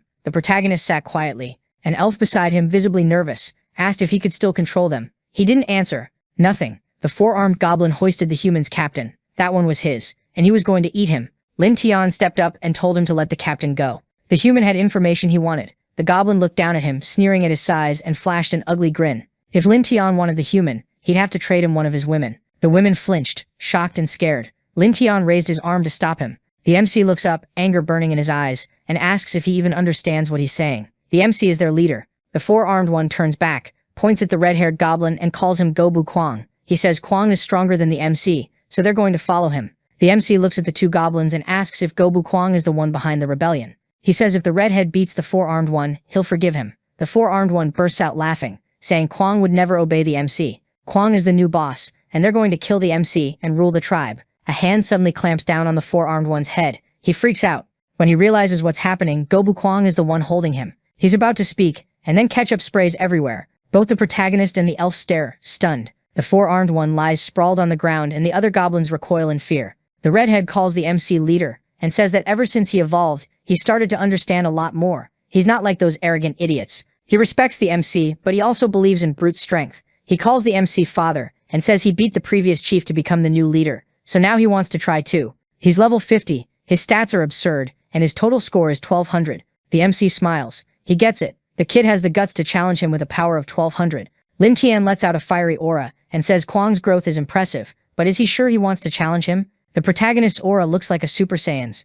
The other goblins start cheering for Gobu Kwang, yelling for him to destroy the MC and become the new boss, so they can take the women too. The protagonist closes his eyes and says it looks like plenty of goblins are willing to follow Gobu Kwang, but before they start, he wants to confirm something. He conjures a fireball, and says that if the heroic species goblins want to keep following the MC, they should come to his side right now. Otherwise, they'll be wiped out. The captain thinks the MC is a priest, and feels impressed. He figures he might be able to run in the middle of this internal conflict. There's no way he can fight them here. Once the current leader dies, he can find a way to escape. Several goblins move to the MC's side. Kwang has made his choice right in front of the MC. He wants absolute power. He draws his sword. He charges straight at the MC, but the MC steps back and dodges the strike. The captain goes pale. The redhead is even stronger than when he captured him in the forest. The MC praises Gobu Kwang's skill and raises his sword in front of him. The blade flares with a powerful flame, and he tells Gobu Kwang to take the next hit. The redhead panics. He's never seen a weapon like that, and it's insanely fast. He knows he can't dodge, so he meets it head-on and slices straight through the fireball. The protagonist notices and realizes the goblin really is tough. Gobu Kwang drives forward with his sword, roaring. He's more than twice the MC's size. The protagonist lets out a sarcastic laugh. Kwang's strike slams into the ground with so much force it explodes. The two humans are terrified. The goblins watching from the protagonist's side tense up, unsure how this ends. Gabu Kwang stares in horror. The MC stopped his sword with one hand. Lin Tian praises his strength again, but says it's not enough. He used the unarmed defense skill, then pulls out his crossbow. Gabu Kwang's eyes go wide as he stares at the crossbow's power aimed right at him. All you hear at the end is a scream. The MC asks if he wants to keep going. Kwang says no more. He drops to his knees in front of the MC, his face covered in ketchup. Lin Tian is still impressed by Gabu Kwang's courage. The other goblins start begging for their lives, swearing they'll never disobey him again. They kneel and shake in front of the MC's power. He calls them useless cowards. They beg for forgiveness and swear to follow him forever. He tells Gabu Kwang to stand, and a healing skill is used on him. Eve Leia's the one healing him, and Lin Tian says he's got guts. As long as the redhead kept serving the MC wouldn't kill him. Of course he wasn't going to forgive the other traitors, so he tells Gabu Kwang to crush them on the spot. The redhead thanks the MC for sparing his life, and says he'll deal with the traitors right now. The goblins, desperate, keep begging for forgiveness, but Gabu Kwang crushes them easily. Lin Tian yells for the other goblins to devour the traitors and get stronger, and the goblins who stayed loyal celebrate the MC's victory. The captain, stunned, asks what kind of mess Lauder got himself into. This wasn't some random monster, it was way worse. The MC walks up to Lauder's cross and apologizes that this wasn't the show they were expecting. Did Lauder really think those useless idiots were going to save him? He calls Lauder naive. Lauder grits his teeth and says it was the useless sword saint's fault, the one who only knows how to hide in the city like a coward. Then he starts laughing, yelling that everyone there was useless. What impresses me most is he still hasn't completely lost his mind from all that despair. The captain admits he underestimated the MC, but tells him not to get too excited. The sword saint would show up as soon as she defeated the mother of dragons. The protagonist crouches in front of the captain and asks if he really thought the dragons would attack the city on their own. Things were going great for him. The captain laughs and asks if that means everyone in the squad and the City of Light were being played by him. He asks for a quick death, since he'd already given all the information the MC needed. He'd rather die than end up like Loader, so he asks the MC to grant him that, while Lin Tian stares at him in silence. The MC says he'll grant his request. Someone yells, Sword Saint, and she wakes up with a start. Sitting up in bed, she asks what the rush is. The dragons had been defeated. Did the knights come back? The knight says yes, but starts stammering. She tells him to stop stammering and say it. He says only one person from the squad came back. The others were wiped out. The Sword Saint jumps up in shock, still in lingerie, and I've got to admit that was way too nice to look at. Now fully dressed in her armor, she heads to the infirmary to see the survivor. He's still in terrible shape. She asks how he got hurt and what happened to the other knights. The adventurer says they ran into a group of goblins from the heroic bloodline and begs her to go save his companions as fast as she can. Nearly passing out, he warns her to be careful because the goblins are abnormal. Then he finally stops talking. The healer yells for him to hang in there, and someone says it can't be just a bunch of goblins. A knight snaps that he doesn't care about bloodlines. They'll be exterminated like the lowly worms they are. The Sword Saint tells him to wait. Dragon invasions have been getting more frequent. They could attack at any moment, and she can't hold all of that back alone. She orders part of the troops to be sent out, and reinforcements requested to protect the City of Light. When the time was right, she herself would wipe out the goblins and the Dragon Mother. The knight tries to protest, and the mage asks if they have any chance of coming back alive. Someone steps in, cutting through the argument, and says she doesn't need to send reinforcements. Arrogance leads to defeat, and that's why the Order of the Silver Blade fell. It's Kasimov, captain of the Order of the Death Knights. He tells her to leave the rescue and the hunt for the goblins to him. The Sword Saint says a whole squad was defeated. Does he really think he can do it alone? He says he once faced 4 Titan warriors alone and survived, and even if those goblins are from the heroic bloodline, there's no way they can hurt him. Then he takes off his mask, revealing a face half burned through with a huge scar, and says they just need to wait for the good news. Back at the village, the MC asks the system to start the life simulation again. The system tells him about the Sword Saint's orders for Kasimov to attack the village, and that it would be a huge loss for the MC even if he won. The MC wonders if Kasimov is really that strong enough to cause massive destruction to the village. The system gets 3 mission options: change the village, prepare for the attack, or capture Kasimov first. He picks the last one and receives the mission to fight Kasimov. The reward is 20 points, but before moving, the MC needs to know who Kasimov is. In the middle of the village, a loud laugh rings out. Lauder is celebrating Kasimov's arrival, saying the goblins won't stand a chance. Their time has come. The guy already defeated several Titan warriors. The MC glances back and says Lauder seems to trust that man a lot. The MC asks what Titan warriors are. Lauder says they're powerful fighters, created with Titan genes by the enemy kingdom, capable of ripping monsters apart with their bare hands. Everyone's doomed, Lauder insists, laughing as he mocks them. The MC says Kasimov has a few tricks up his sleeve, but Lauder keeps yelling they'll be torn apart and skinned alive. Lin Tian thinks it's better to be careful. Maybe he should send someone first to test Kasimov's abilities. In the forest, Kasimov rides on horseback, following the trail left by the adventurers and goblins. The woods are empty, which feels wrong. He finds the remains of the Silver Squad and calls them useless idiots. The smell of blood is strong, intoxicating, and it excites him. Maybe this time he'll get to have fun destroying everything, however he wants. He hears cries for help behind him and turns, trying to place where it's coming from. He spurs his horse toward the sound. When he arrives, a blonde woman is kneeling on the ground, naked and trembling. He asks who she is, but she doesn't answer right away. She turns her back, and Kasimov recognizes her face. She calls his name. It's Evlea, begging him to save her. He shouts, stunned, that she's still alive. Riding closer, he asks if Loder is still alive. Crying, she says she escaped the goblins, but Loder isn't with them anymore. Kasimov tells her to point out where the goblin tribe is. She says it isn't far, but they're really scary, and Kasimov grows suspicious. He rides toward the tribe. Evlea screams for him to get her out of there, but he's already far away, yelling for her to figure it out on her own. He still has a mission. Kasimov's class gives him an attribute bonus whenever he works alone, and another when he takes down enemies. With Loder dead, Kasimov thinks that's perfect, no one to get in his way. He just needs to ambush them and stack the bonuses. Galloping forward, he rides over a rope and triggers a trap. He's thrown as his horse crashes to the ground. Kasimov flips and lands without injury. He looks back at the attack, and the one coming after him is Evlea. He demands to know why she still hasn't left. Evlea raises her staff and casts Holy Light Critical Strike, hitting Kasimov dead on. He yells, asking what she thinks she's doing. She says the master ordered her to defeat him. She casts again Sacred Impact, and hits him squarely once more. Purple smoke spreads in front of Evlea. Kasimov casts Soul Devourer. He grabs her by the hair and asks what kind of spell she's under to dare attack him, but she doesn't answer. He licks her shoulder and says, in that case he won't go easy on her. He doesn't like killing only monsters. He's interested in peeling her skin off. He points his sword at Evlea's neck and says this is a good chance to rack up bonuses.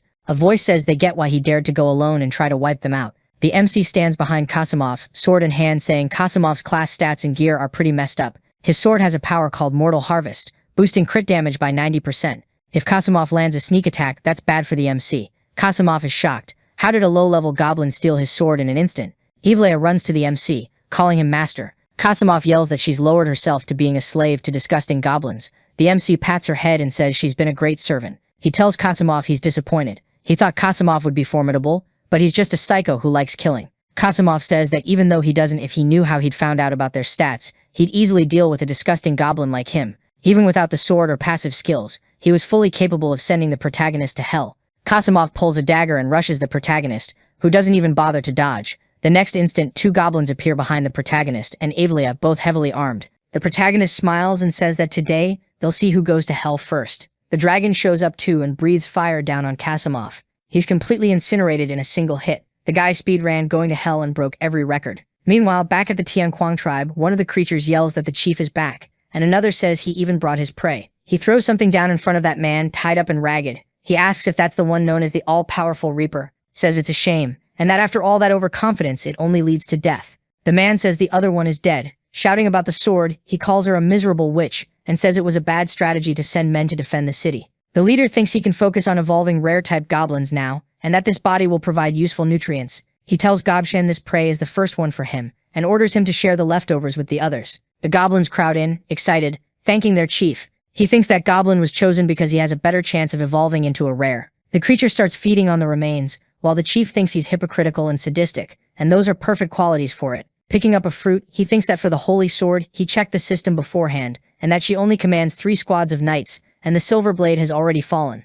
He knows that when word of Kasimov's defeat spreads, it'll crush the holy sword's morale, and she'll have to make a move to fix that. He decides now is the best time to use the simulation system to probe the future, so he orders the emulation system to begin. Excited, he laughs, thinking the holy sword really is an ambitious saint, but in this game he's the one who'll win in the end. Then he leaves and tells one of his underlings to gather all the goblins, saying that tomorrow he'll lead them to pull off something big. The goblins obey. Determined, the goblin leader thinks it's time to wipe them all out. Somewhere else, someone asks how the person was discovered. A gentleman says he's reporting to his lord, and that he was found outside the city. A woman says it was only one day, while another knight asks how those simple bastards could have killed Asimov. The woman says they've failed several times to wipe out the goblins, and the existence of that dragon can't be a coincidence. She concludes there must be some scheme between the dragons and the goblins, using the city's citizens and trapping them there in an ambush, and says they need to do something. She shouts, signaling for the Battle Roar squad and all members to head to the capital to reinforce it. Sometime later, several are riding toward their destination.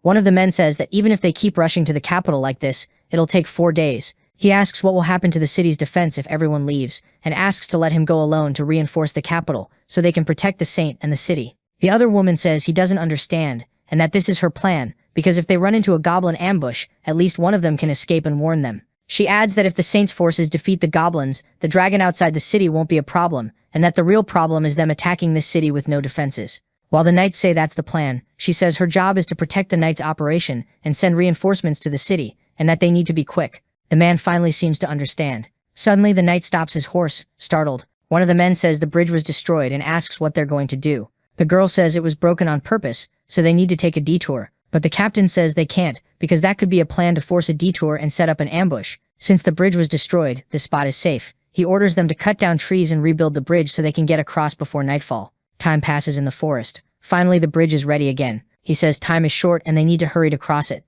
The girl says it's weird that it suddenly got dark. The knight looks up and freezes. This is not good. A huge dragon rises over the bridge. Someone shouts to look at its back that there's a goblin riding it. Another man panics, yelling that the goblins and the dragons are allied. The goblin leader laughs, says they really work fast, and that they rebuilt the bridge instead of taking a detour. Did they really think they weren't going to get ambushed? The knight snaps back, asking if he's the one who destroyed it, swearing he'll kill him himself. The dragon breathes fire over everyone. Flames slam into the bridge as the knights scream for everyone to run. Fire spreads fast. The terrified girl talks to the captain about the bridge and curses those goblins. The knight vows he'll capture the leader and torture him to death. The goblin leader tilts his head. Is that all? He says he wants to see if they can beat his goblins and the mother of dragons that's coming. Someone yells they're surrounded by goblins.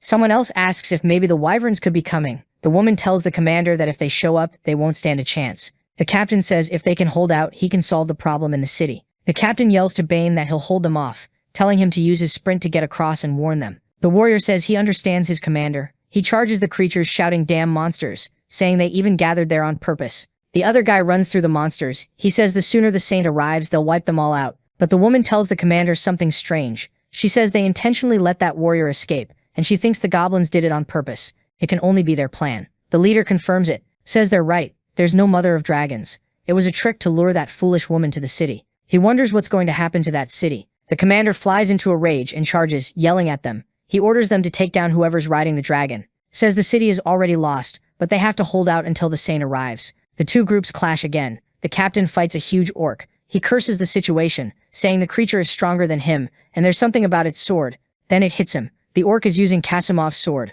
The goblin leader taunts him, saying he's not that tough. Says time is a little short as he pulls out a weapon. Then he jumps off the creature, dropping toward the ground. He says he'll finish off those knights before the saint arrives. The next moment, the goblins watch several knights on the ground, hit by an attack. The knight thinks he can't take it, cursing the situation. He realizes he underestimated those goblins. Then he gets hit in the head. The goblin leader says their time is running out, tells them to devour everyone quickly before the saint arrives. The creature says yes and thanks its boss. Sometime later, the saint arrives with her army. She tenses, thinking they got there too late. They find only the knight's remains. That warrior curses and says he'll get revenge for them. She says not even the bodies were left. Asks if that means the dragons teamed up with the goblins again. He says he saw a goblin who could control the dragons, and that he must have been the leader. The woman is surprised and asks him about it. He explains the goblin ordered the dragon to breathe fire and destroy the bridge, and that the commander and everyone else must have been killed by the goblins and the dragon. She says there are only a few dragon fire marks, and they look more like what's left of the goblins, adding that there aren't many dragons coming. Then she notices something and goes pale. She starts retreating, saying it was a bait strategy. She orders them to return quickly, because something is going to happen to the city. That warrior gets scared and says this can't be real. In the city, it's total destruction. The saint stands in the middle of it, staring at the tragedy. She drops to her knees and asks herself how this could have happened, saying this can't be true. She watches a child crying for his father. As he hugs him, the woman tells him not to do that, but the child tells her to go. She turns away and says they only pretend to protect them. When the goblins came, they were nowhere to be seen. She calls her a bad person. They ask who would even want her apologies if she can't protect them. What kind of saint she is. They say they need her, but she can't protect them. The girl doesn't know what to say. She just takes it, shaken. Everywhere she goes, people whisper that she's useless, that she can't protect them. A woman says he did it. Even without meeting her, he completely defeated the saint by crushing her spirit. She thinks she's eager to meet this guy, and time passes. Night falls on the goblins' tribe. The tribe leader walks among them. As the goblins murmur that he's back, he asks Gobdi how he handled the tasks from today, and whether there were any complications. Gobdi says the raid on the city was a success. He reports that some even surrendered willingly to save their lives, and they were captured.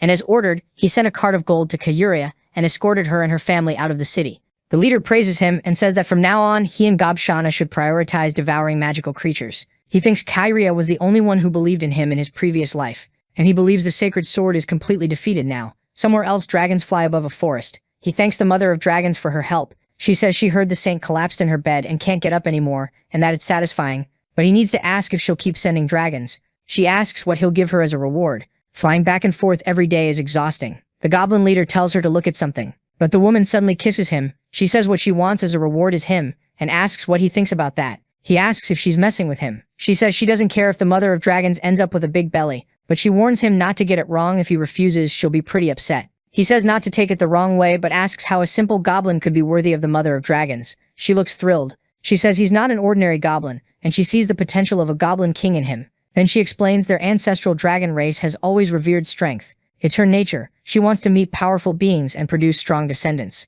Smiling, he says, then there's nothing to do, he has to accept. The dragons around them watch. He gets an achievement, a bonus to all his stats, and he gets excited about all the stat points. He decides it's better to sneak out before the mother of dragons wakes up. He slowly backs away, thinking she's insanely formidable, and if he's forced to do that again, it could be a problem. From inside the cave, someone watches. She thinks he's just like she imagined, and that maybe one day he can lead the goblins and create a new world. Back at the goblins' village, someone screams, asking what it is. The woman asks if he's trying to push them away. He says he has the human women trapped for work now, so he can let them go. He knows elves are more useful than humans, so he wants to win their loyalty. One of them tells Kasana and everyone else that if they want to leave, they can go. The woman answers saying, "Dear mother." Our hero looks surprised by what he's seeing. She kneels and says that from what she's seen so far, he's not a normal goblin. She says she wants to stay with the tribe and follow him. He says she's smart, adding that she'll be valuable if she stays, and promises not to bother the other elves. He thinks she sees him as a trump card for the elves. One of the elf girls screams for her mother, tears in her eyes, asking how she can decide to stay. The elf girl starts saying that from now on they'll only follow their mother and the leader. Another says she's not leaving either. She's staying. The guy smiles, thinking it's what he expected. He says that since they chose to stay, they're not captives anymore, but his subordinates. He'll guarantee everyone's safety, and they thank him. He thinks that with the Holy Sword defeated and no outside threats, this is the best time to develop the sacred era, and the time to create heroic races. One servant complains the humans are way too small for him. The elf tells the leader they can help create others, and our hero says it seems like the only way. A goblin calls for his leader, saying it looks like one of them died and he should hurry. Our hero jolts, questioning that, and heads over. He asks what happened, but they say they have no idea. The guy was just hiding there, scratching himself up, looking like a madman. Then something weird starts happening. His body begins to change. The creature rises, laughing, and one of the goblins asks if he's coming back to life. That goblin turns into a level 50 creature, a mutant abomination with several powers. Our hero realizes that if it weren't for the stats he got from the dragon mother, he wouldn't survive. The creature says it didn't die, it just got stronger. Our hero says its strength and wisdom grew a lot, so he'll focus on this generation. 3 months pass. Back in the city of Bright, under a tavern sign, a man asks what they think. It's been a long time, and he wants to know if the Holy Sword will recover. Another says he doubts it. A knight says it's just a bunch of goblins, and the Bloodstorm heroes could handle it properly. Everyone turns to see who's talking. It's the diamond rank captain of the heroes, known as His Highness Sir Earl. After 3 months of constant breeding, they've built up 150 third-generation goblins. Meanwhile, the royal family issues 3 bounty notices for 100 gold coins. Adventure groups of various ranks gather in the city with one goal: wipe out the goblin tribe. The terminal says that this time he'll face diamond and epic level opponents, so it tells him to prepare properly. He thinks diamond rank heroes are already among humanity's elite, and epics surpass even the Holy Sword itself. He wonders if there won't be any warning or guide this time, and if the decision will be completely up to him. The elf suddenly tells her leader there's a report. He asks what's wrong. She says the new goblins are almost mature, but the forest resources are running out and everyone's getting hungry. Our hero agrees the resources aren't enough. On top of that, the city's situation is turning abnormal. They need to relocate somewhere more suitable. He stands and orders everyone to move. The elf says she'll handle the preparations. Sometime later, at a lake near a mountain, someone says the cave behind the waterfall leads into a deep tunnel complex, perfect for a home. He leads the group inside. He calls over 2 subordinate goblins and orders them to secure the place, make it safe, and watch the captives and the children. Everyone gets to work. They set up torches to light the tunnels. She declares this will be their new home. They're to follow him, and he'll make sure they have a good life. But anyone who breaks the rules dies. He thinks the tribe is established. Now he needs to investigate what's happening in the city. If the system is right, the adventurers will move ahead with their plan. Meanwhile, in the city, someone sets down a mug of beer. The attendant asks if His Highness shouldn't be hunting only high-level monsters, and if he's really planning to deal with the goblins again. Earl says he has to handle it this time to save his useless cousin Loader. The innkeeper looks like he understands. Then someone yells, calling for Caesar. He says Caesar takes care of everything and keeps the reward. So what's his goal in going there? The room murmurs confused. Caesar says he's taking the reward to wipe out the goblins, and they'd better pay him about 1,000 gold coins. Someone asks why the mage is there. Another says he's the leader of the diamond rank heroes, Grey Hat. Someone mutters that the old man is pretty fired up, and asks how he dares. Then someone laughs out loud. He asks if they think they can act just because the holy sword went crazy, and tells them not to forget the adventurer Lucilina is there too. People go pale, whispering about why someone that dangerous would show up, and that they heard she even kills good people for money. Earl asks if he's a wandering hero who's also there because of the goblins, but the man says he's not interested in goblins. He only came to kill dragons. If he can take one down, maybe he can become an epic rank adventurer. Then he adds that he should warn him not to underestimate goblins. They're low level, but their ability to evolve is scary, especially mutant species. The old mage says he's got a point. He's lived about 100 years, and has seen more goblins than women. This low-level species has been around since ancient times, the enemy of all races, and even after all these years they still haven't disappeared. He takes his beer and says wiping out goblins is a pain, and if it weren't for the reward he wouldn't bother. Earl says that's true. Even the saint and the knights struggled and took losses, so they need to move carefully. He asks the old man why they don't put together a group to deal with the goblins, and when it's complete, the whole reward can be his. The old man laughs and says they have a deal. Since His Majesty is so generous, he'll form a group with him, though the old man seems kind of sly. Some time passes there. They talk strategy for the mission, all focused on violence. He says charging straight into danger can lead to all kinds of unknowns, and they should make a plan. Someone says he's being too cautious, that it's a problem, and adds he might not get involved personally. The young man looks at him, confused. A man in fine armor walks up, and Earl thinks he's weird. The old man says he didn't expect the Goblin Slayer to be here, and asks if he can talk. The young man tenses up. Goblin Slayer. He apologizes, saying he didn't recognize him. Goblin Slayer says he doesn't want to be recognized, and asks what he needs. His Highness thinks he's a really strange person, and even his voice sounds disguised. The old man says this man once killed a goblin chief, which means he's killed thousands of goblins in battle. Earl is shocked. Then he asks if he'll join them to wipe out the goblins together, but the man says he doesn't need a group, they just get in his way. The mage asks what there is to be proud of and tells him not to come crying for help when he gets captured by goblins. He says they should stop wasting time, attack first, and not let that guy steal their glory. Then he asks if they shouldn't prepare first.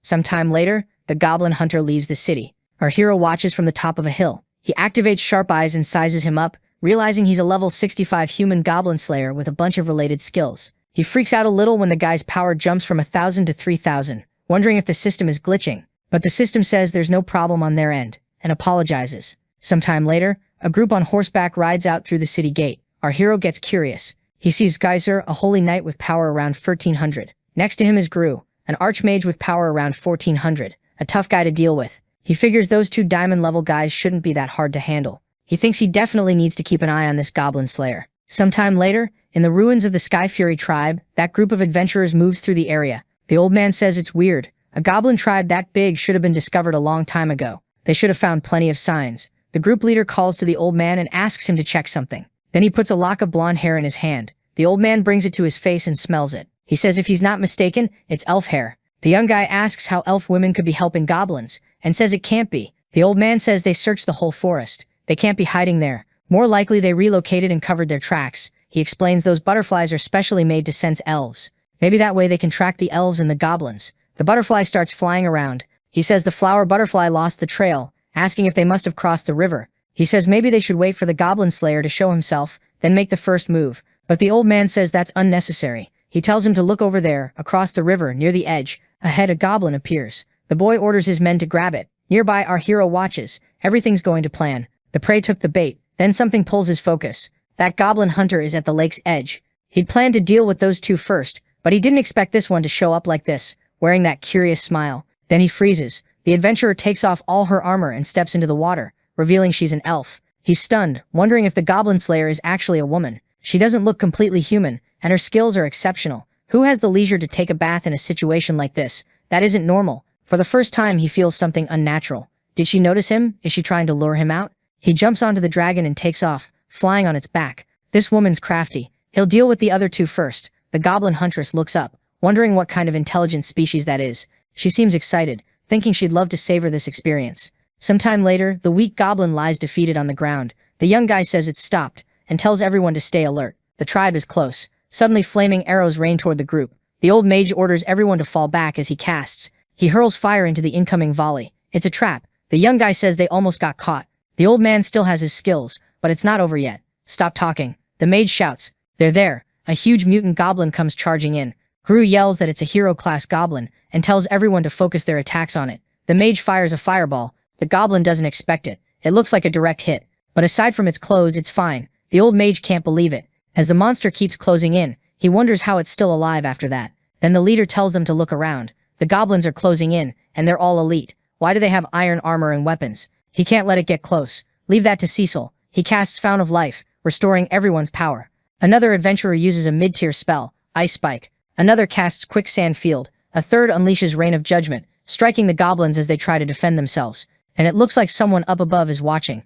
The leader tells that creature to make an opening so Gobakon can get close. Then the goblin launches himself from above, slamming into the ground. With determination, he charges the adventurers. The old mage is stunned by the monster's speed and curses those damn goblins. On the other side, the huge mutant goblin advances with a few more.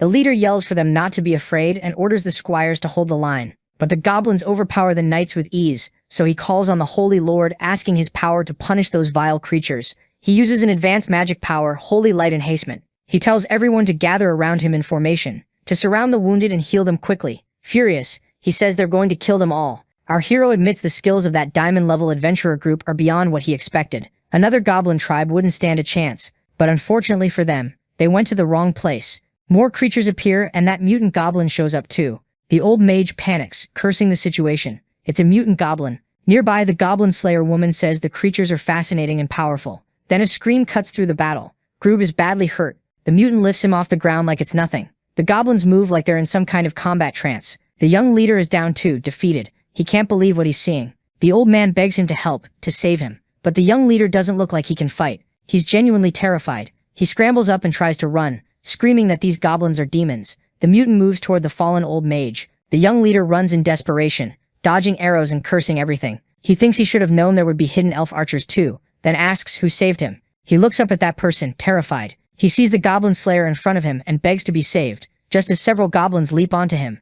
A new fight breaks out, and Earl watches, tense and shaking. All around him, the goblins are already defeated. Overjoyed, he thanks the goblin slayer again and promises he'll reward him. But the huntress questions the idea of rewarding her, and tells him to stay away from her, the farther the better, and calls him a ridiculous kid. Earl tries to warn them this isn't a normal goblin tribe, that there's definitely a goblin overlord here, but the slayer says he'll feel more satisfied this way. Sometime later, on that battlefield, the mutant goblin holds the old mage's head, then a weapon slams into it dead on. The goblin actually feels the hit and drops, unconscious. Our hero watches from above and mutters, "Goblin frenzy. What's going on?" A crowd of goblins turns as someone approaches. The goblin slayer walks up and asks if that thing is the goblin leader, because with that stupid face it doesn't look like it. The mutant creature shrieks that it's gonna kill him, then lunges in, ready to fight. The goblin slayer readies himself too. In the next moment, goblins start flying in every direction. Our hero stares, confused, asking what's up with the system. He was told there would only be normal strikes, but this looks like magic. The mutant goblin steps in and activates a skill called Mad War Transformation. In a frenzy, it charges the goblin hunter. The adventurer jokes, asking if it's an enraged bull, then laughs as he swings and chops the creature into several pieces. He grips his huge weapon with both hands and rushes nimbly at the mutant goblin, saying as he attacks that it's already dead, but something hits him out of nowhere. The hunter curses as his body locks up. He wonders if they should fall back while they can, but thinks that person is full of mysteries and could be a great tool, though a direct fight wouldn't be smart. He orders everyone to retreat and form a circle, tells them to keep their distance and attack from far away with whatever they've got. The goblin huntress is stunned that a goblin can tame a dragon,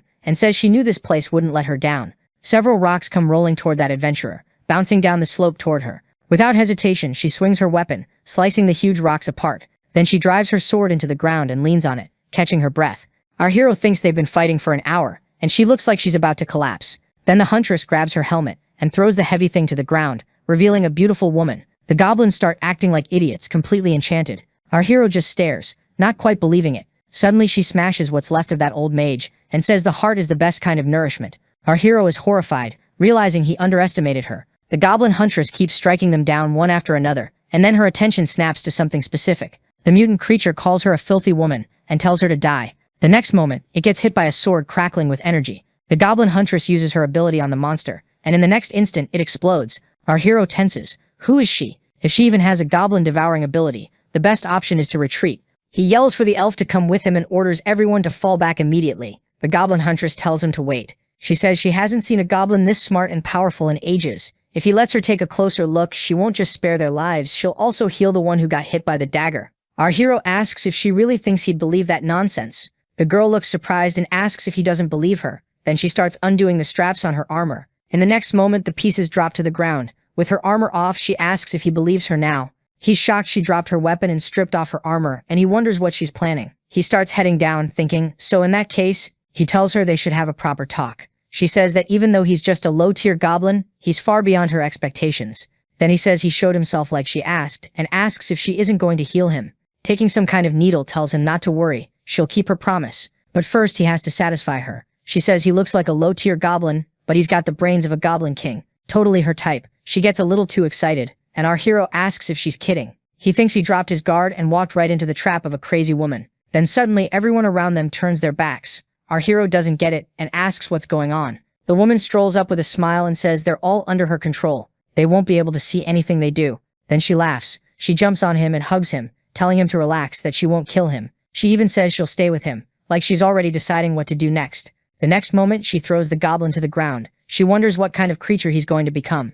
Before he can even react, she attacks, and he's still stuck wondering if this is even real. Nearby, by a bush, Earl watches. He can't believe what he's seeing. Then it hits him, and he's horrified. The goblin slayer is a woman, and she's with the goblin. Out of nowhere, something starts creeping toward him. Earl freezes, terrified. Our hero warns her that this is a goblin den, and if she keeps going, she'll face the consequences. The woman just says she wants to see how strong he is. He asks who she is, and what this weird power is. How can she control her subordinates, and even him? The goblin huntress asks if she tells him everything, he'll let her follow him. He says it depends on what she says. She tells him she's descended from a goblin king. Our hero is stunned. He asks how she can be descended from a goblin king, and why she looks human. She says maybe it's because her mother is human, and it's not like there was only one goblin king. She explains that the higher a goblin's rank, the harder it is for him to have offspring. But she survived, stayed healthy. Then after a decade, she personally killed the goblin king, who tried to force himself on her. After she devoured him completely, she gained the king's power to control goblins. And with that power, she wiped out everyone in that dungeon. Our hero asks if she can control them because of a king's life energy. She says she put part of it into the weapon she forged. So when he gets hit, it's like a suicide gene gets implanted. He can't disobey her. She says she became a goblin slayer because she hates them. And what she did to him before killing him was personal. Our hero thinks it's no surprise her personality got twisted like that. He can almost feel her pain, and it's a natural weapon against goblins. He says it looks like they have something in common, and asks her to join him. The woman says she thought he'd be scared, and that there was no need for tricks.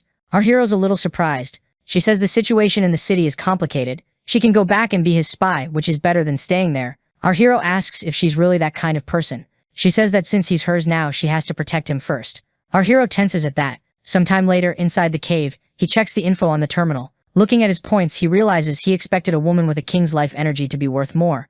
Then someone asks if it's his cousin, and says he's still alive, catching our hero off guard. Nearby, people mutter that his cousin is the family disgrace. No wonder the holy sword didn't come save him. But the man snaps back that he's a useless idiot. The guy tells him to look at that thing over there and says he'll die before he does. Then one of the goblins grabs the young man. Terrified, he asks what it's doing. It hauls him toward the cauldron while he begs not to be killed, saying he's a noble and can give them lots of women. His cousin tells it to stop. He says he wants to see their leader. Our hero steps in and calls him a mutt, saying he stayed quiet all this time. So why open his mouth now? The man says that if he frees his cousin, he'll accept any request. Earl tells his cousin he was wrong before and that he shouldn't have talked to him like that, calling him a mutt. Lin questions how he can be a prisoner and still try to bargain. The man suggests hurting his cousin and letting him go. Then they'll send more people to rescue him and they can devour them all. Earl is horrified by what he's hearing. In a trance, the guy says everyone deserves to die, says he's going to kill everyone. Our hero's surprised because he looks serious, and he accepts the proposal. The man seems out of it. The elf warns that if they let him go, their position will be exposed. But our hero says it's fine and asks if she doesn't trust him. A good while passes. Back in the city, someone yells that it's already over, that they're finished. The innkeeper asks what happened, and the man tells him not to worry so much. He says he saw Zizzer missing a leg, riding a carnivorous horse toward the royal city. People get worked up asking how that's possible, saying he and the group failed. Then the man asks if the Grey Hats and the Blizzard Braves were all defeated, if Zizzer was the only one left. At that moment, the goblin hunter walks in and confirms it. She says everyone was killed, and only Zizzer stayed alive. She drops into a nearby chair. An adventurer asks the goblin slayer if she took part in the battle, and she says she did. The hooded man asks about the goblins. She says there were hundreds of huge goblins, and mutants too, but she took care of all of them. The tavern goes quiet. Then someone mutters that it's what you'd expect from the goblin slayer. The innkeeper says she can drink on the house while everyone stares, still processing what they just heard. Suddenly something flies into the room. Through the door, several bats swoop in. They hang from the ceiling as the crowd watches.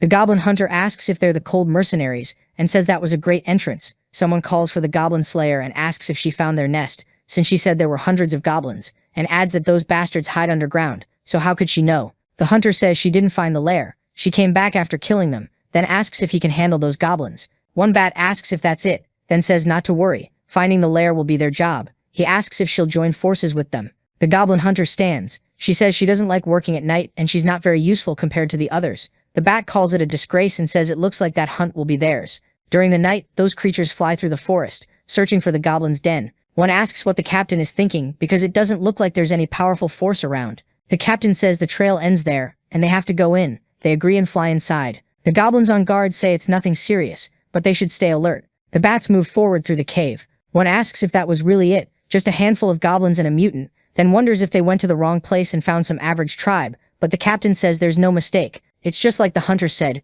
big goblins, perfect to drain them before they wake up. He gives the order to charge and drain them all. He moves in, fangs bared. The next moment, a blast of energy slams into him. He hits the ground, defeated. A woman steps into view. The bat asks how this can be. It's a goblin den. He can't believe what he's seeing. Torches flare to life around the cavern. Goblins start pouring in, surrounding them. He curses under his breath and realizes they can't leave because everything's on fire. One of the bats asks the captain what they should do now. Our hero appears and asks if they really dared come there to drain them. Now he wants to see what they're capable of. The bat's captain looks at the goblin's leader, then he makes a motion, and something happens. They start spinning like a tornado. In the next moment, a woman's feet touch down. She says that since they've been exposed, they need to kill everyone, since they're just a bunch of goblins. On the terminal, it shows she's Lilith, a level 61 vampire with 2800 power. Our hero gets excited. Her stats are insanely high. He's satisfied he got their attack info ahead of time and prepared. The vampire takes flight and starts attacking the goblins, asking whether the flames will reach them first or if they'll die before that. Lin lights up. Like this, golden energy coils around all of them. The vampires flinch and shield their eyes from the light, annoyed. How can a humble goblin use holy magic? The holy energy surges. In the next moment, a vampire hits the ground. He steps forward. None of us gained anything from this fight, so why don't we talk? The vampire doesn't look happy. She assumes he's here for the reward. He tilts his head, curious, and asks why vampires would need money. She looks embarrassed, then snaps back. Does he think it's easy dealing with the church? If it weren't for the agreement not to drain humans, they wouldn't need money to buy food. Lin starts thinking. If he could get them on his side, he could improve his clan's bloodline. Our hero says he gets it, and asks what she thinks about cooperating. He says he can provide them with food. Something stirs among the goblins, but she cuts in. What they have isn't even close to enough for long-term supplies. Then she says she has documents about something, an essential source of life, that can replace the way some thirsty monsters feed. The vampires exchange surprised looks and start whispering. Our hero waits, clears his throat and tells them the legend. Long ago, a monster called a succubus discovered that taking this vital liquid from men has a special effect. That's what they live for. You don't need to kill for it, just extract it anywhere, and you can get nourishment and stock up. He adds that the goblins are short on everything except that. If they make a deal, he'll make sure the vampires never run out of anything they need. One vampire says she's heard of those creatures. Another asks if they're being tricked. Their leader says they'll only know if it's true if they try. Suddenly, one of them grabs her captain. She protests. They're countesses, and the count is currently sealed. Aren't they going too far? Shouldn't they wait for him? The woman fires back. For hundreds of years, how many more sisters have to die because of that? If his method is real, they can get it with no more risks. Then the girl starts working on it. The others shift, awkward, and then something happens. She freezes, then says it really can replace what they're used to eating. Excitement ripples through them. They all want to try. A shoving match breaks out, so our hero asks Leah to help. The elf tells her boss he really worked hard. He says the vampires were seriously hungry. Then the captain calls for the goblin. She says she agrees to cooperate and asks what he wants from them. Lin explains it's always dark there, perfect for them to live, and they need to protect the caves from intruders. The woman nods like she understands. Fine, she accepts. Our hero looks satisfied with the result. Sometime later, at night in the city, since that group of cold mercenaries still hasn't made contact, they assume they were wiped out. Someone yells he's sick of that useless trash. A man shoots back that he's the trash scared to fight goblins, so how can he call himself a diamond rank adventurer? The other man snarls that he doesn't want a lecture from him. The standoff drags on in the tavern. Then the holy sword walks in. One man goes pale at the sight of her. The other grins, happy she's back. They lay out the plan. She'll go alone to the land of dragons, while they gather to defeat the goblins, so both can be taken down. A guy asks if they can really do that now that only regular people like them are left. Someone else says it's just a bit of effort, and tells them to count on him.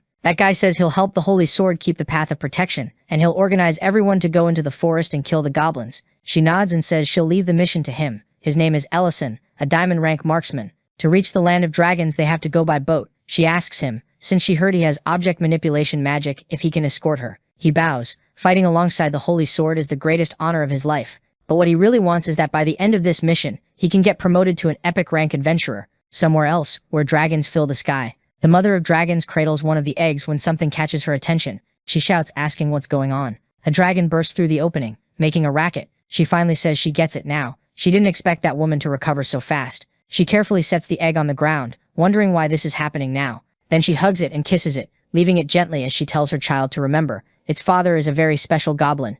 She starts drawing on her power, transforming, cursing the Holy Sword. She takes her dragon form. As she launches into the air, she says she'll settle this once and for all. Nearby, the Holy Sword presses forward, cutting down dragons one after another. Battle scars mark her legs. Then the Mother of Dragons drops in front of her. The Holy Woman says the dragoness finally showed herself, calling her Amethyst, Mother of Dragons.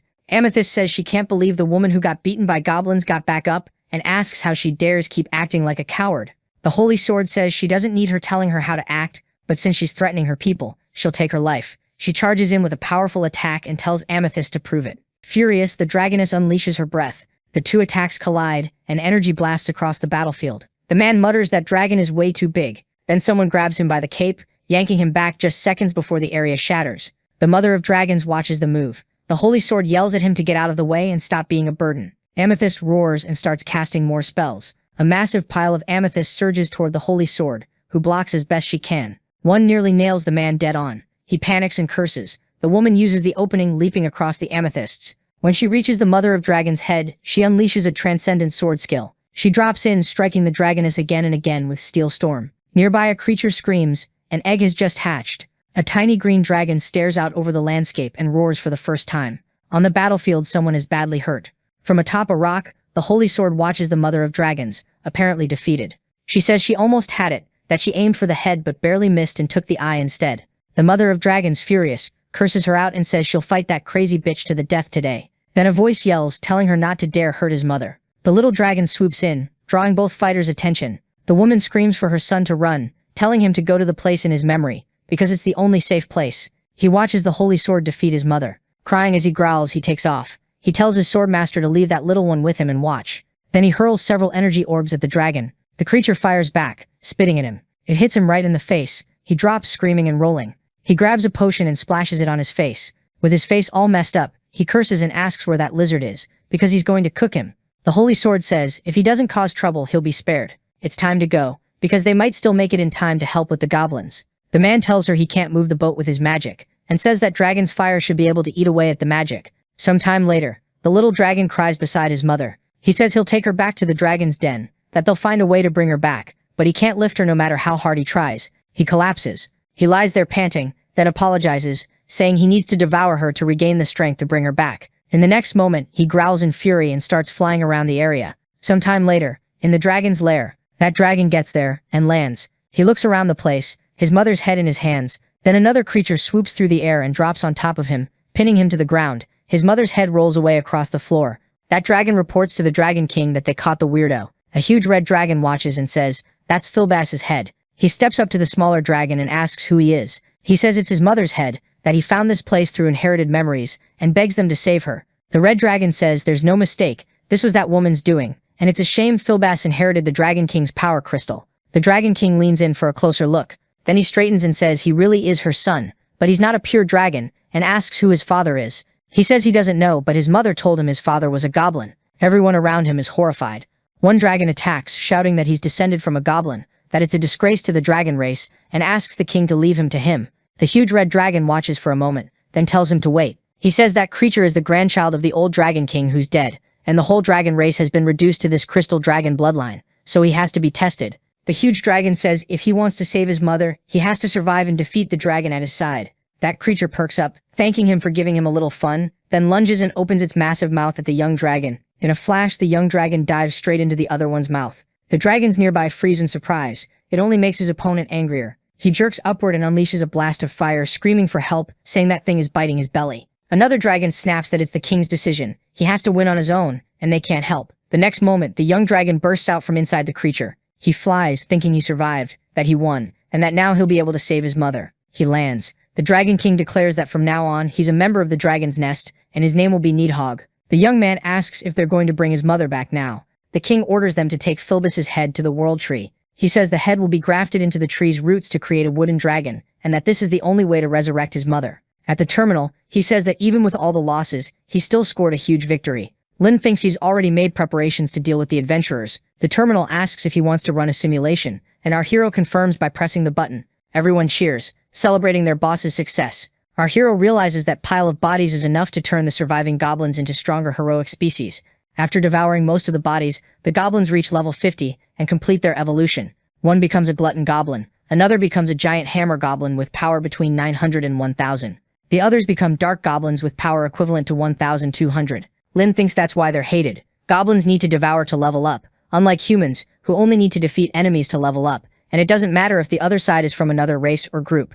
Someone walks up and says he didn't expect him to be so resourceful. The vampire says it's been a long time since she fed on humans. She adds that as a reward she sent someone to find out where the saint is, and our hero asks her to tell him. She says that after she learned several adventurers died, she left the city on horseback, planning to call in the legendary adventurer party. She warns him to be careful, because she used to be a member of the Holy Sword. Our hero asks if she's outside the city, and says that's perfect, because he can finally get some fresh air. The vampire is surprised he doesn't seem scared, and that he even smiled. Suddenly a goblin comes running, calling for his boss, saying something bad happened.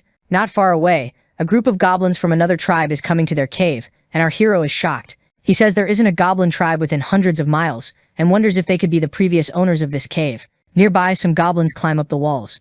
Our hero watches from above with a few powerful allies. Down below, goblins gather behind a massive goblin leader. The huge creature barks at them to move fast and stop wasting time. A level 50 beast goblin, power around 800. Our hero wonders what kind of tribe this is. The leader's strong, but a rare hero like that should only be leading a squad. He orders them captured alive. They might be a special task force from a much larger tribe. His subordinate nods. Leave it to him.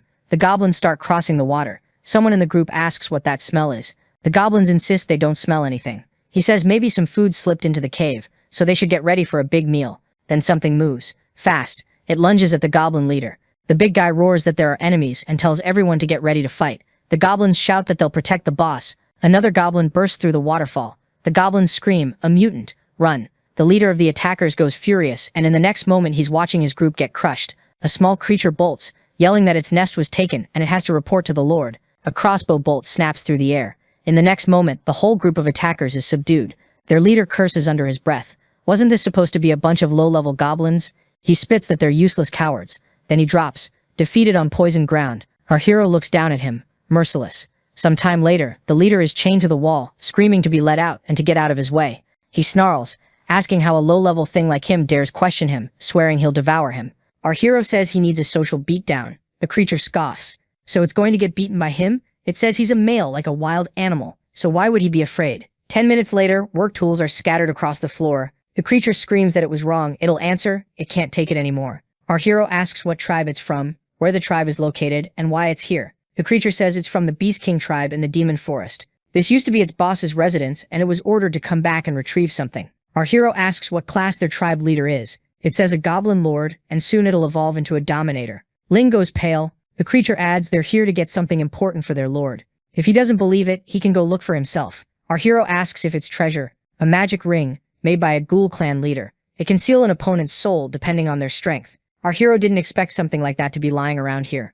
The creature says it already told him everything, and he already has a ring, so set it free. Our hero says of course, and grabs its hand. The monster panics, asking what he's going to do. Lin says he'll let its body go, but its soul will stay. Then he activates the magic ring, ripping the creature's soul out. The monster screams in despair. Our hero starts absorbing the soul. His strength jumps by 200. He thinks it's not much, but maybe swapping it for a stronger soul would change things. The beast tribe's total strength feels comparable to the human cities, and he can use them to deal with the humans. While he's working that out, the goblin hunter asks about that creature from the Beast King tribe. Our hero's surprised she knows the name, but she says it's normal. In a dark tone, she warns he can't afford to offend them. She explains the tribe is under the Great Tomb's jurisdiction, and even the Lionheart Empire isn't qualified to face them. Lime gets curious about this Great Tomb. The woman asks if he killed that thing. Then she explains the Great Tomb rules thousands of miles of the Demon Forest, and there's at least 1/12 world-class monster there. Our hero is curious and a little confused, but then he thinks he gets it. She then asks he tells her what he wants to do,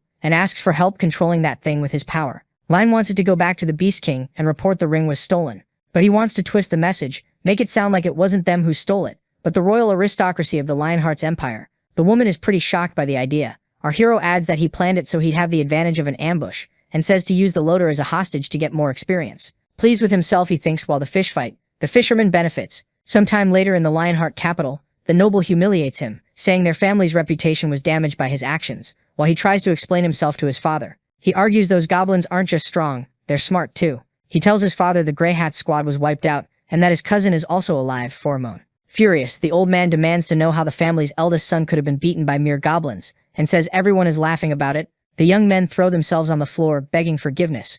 Desperate, he blurts out that goblin is terrifying, but the old man tells him to get out of his sight, calling him pathetic. Then someone calls out to the count, telling him not to worry. The man says he's there to help clean up their family's reputation. Still irritated, the count asks what he wants, and reminds him the king ordered the soldiers to stay on standby, so they can't just mobilize them. He adds that the king already spoke with the sacred sword, asking what they themselves could do. The man says the count is thinking too small. If the sacred sword solves the problem, the king will think their family is useless. Does he want to be seen like that? Pheromone worries about that. The plan is to have his son report what happened to his majesty, and if each of them mobilizes at least 1,000 soldiers, the goblins will be defeated. The people around them tense up. Finally, that guy looks satisfied. He agrees and says that piece of trash is coming with him. Sometime later, back at the goblin's den, the creatures look a little scared as the desperate prisoner asks if he hit it. Our hero looks like he managed to hit the apple on his head. Lin is impressed the pistol works so well and that it wasn't a waste, while his elf companion is dying to use it. She begs him to teach her, and he finally gives in and says yes.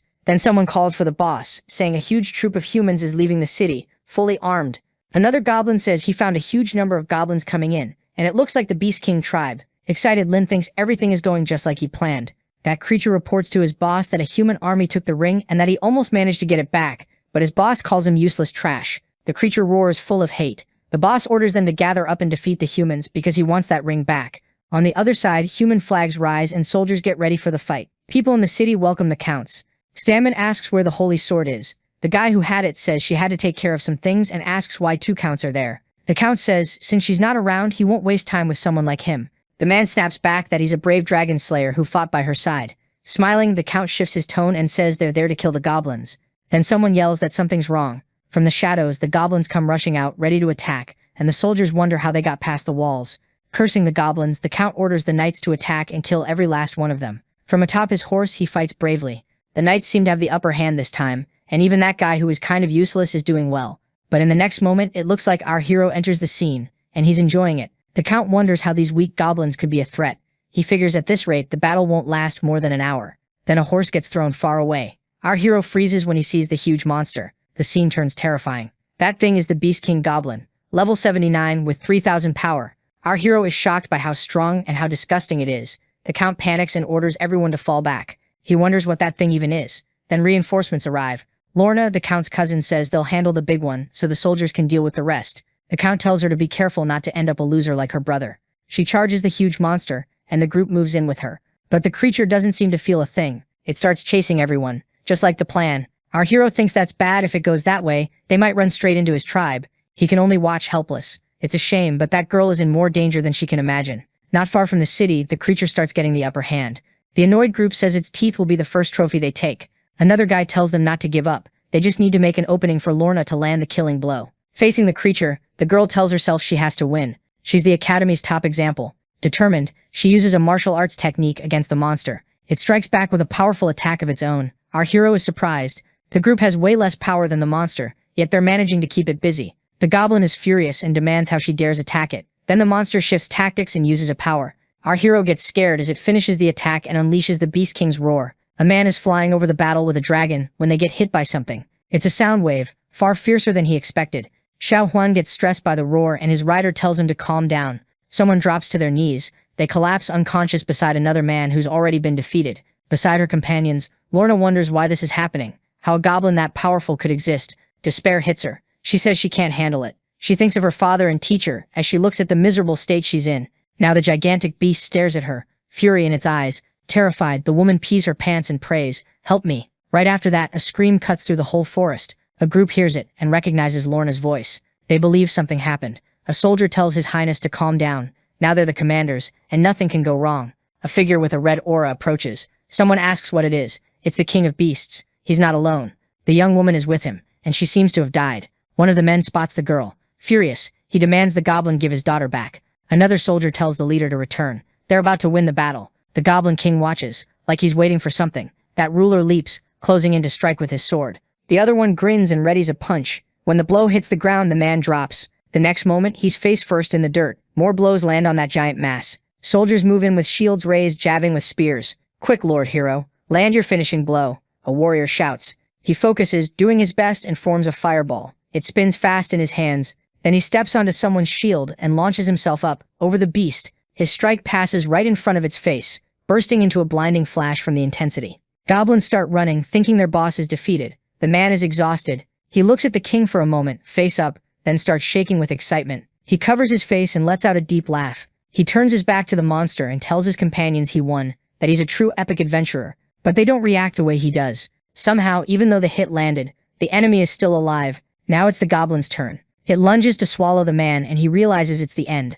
The goblin clamps its mouth shut hard, ending the poor guy's life. It loves the snack and is ready for more. The warriors watch in horror. They call for Zhao Huan to come forward. His knight wonders if the goblin has started evolving. The creature raises an arm full of teeth. Its face looks even more monstrous, its teeth longer. It mutated. Now it's a level 80 brutal goblin. Its strength reached 3100. It stands as tall as the Supreme Lord. Even though it just evolved, its combat power won't increase that much in such a short time.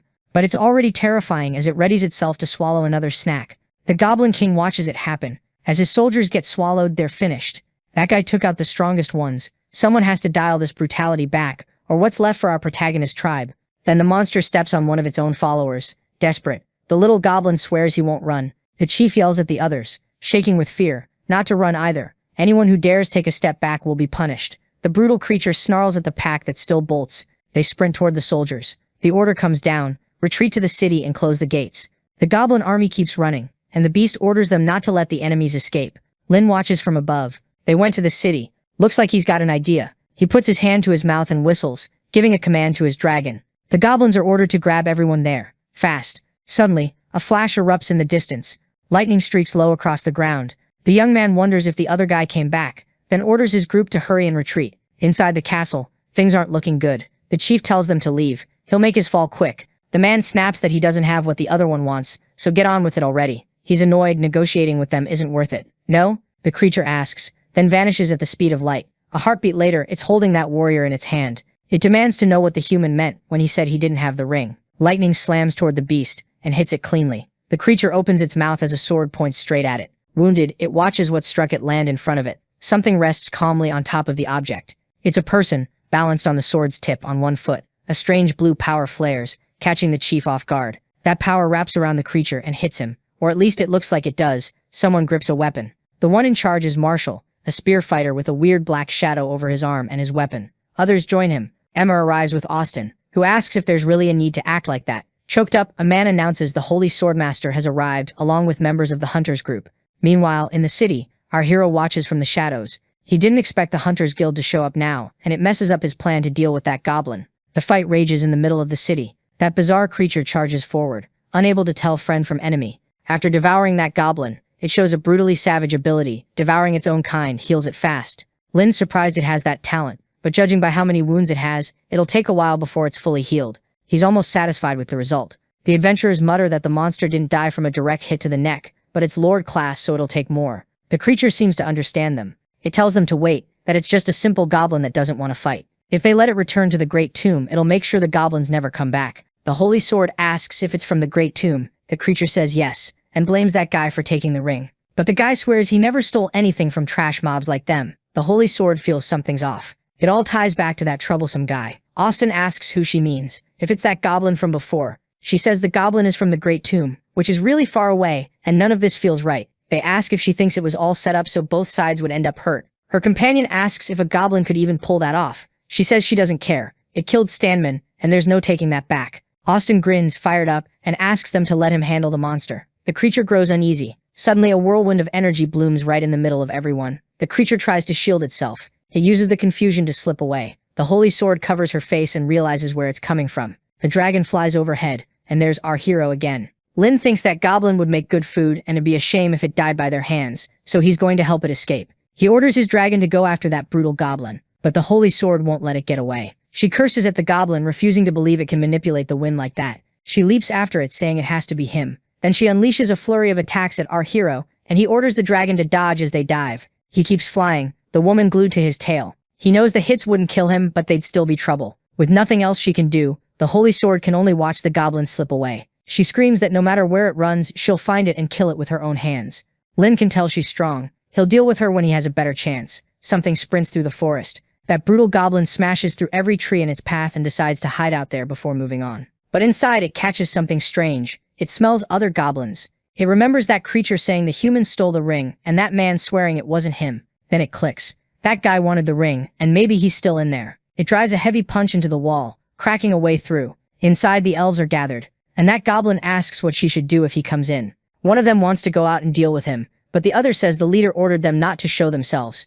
Then the goblin hunter shows up and says it's fine. She adds that she believes in him, and that he wouldn't let anything happen to them. Suddenly something grabs that creature's attention, and it comes face to face with our hero, who's surprised it got there so quickly. He says it's not going to escape his hunting grounds. His dragon breathes fire on the creature. Right after, he readies his weapon and aims. The monster starts jumping to dodge, then attacks the dragon, hitting it dead on. Smoke billows, building the suspense. Then through it, he sees our hero, and on his finger, that magic ring. The creature demands to know how it ended up in that guy's hands. It snarls that this inferior life form stole his ring, and orders him to hand it over. Our hero plays dumb, holding up the ring, then asks what happens if he doesn't. The creature, burning with hate, says he's going to die. It charges again, leaping on top of our hero. The blow slams into the ground instead. Lin dodges easily. He mocks him, asking how that muscular body could ever keep up with him. Our hero springs forward and goes after the monster. Right then, he gains a brand new super skill, Remnant Howl. That creature screams in rage while the goblin just watches.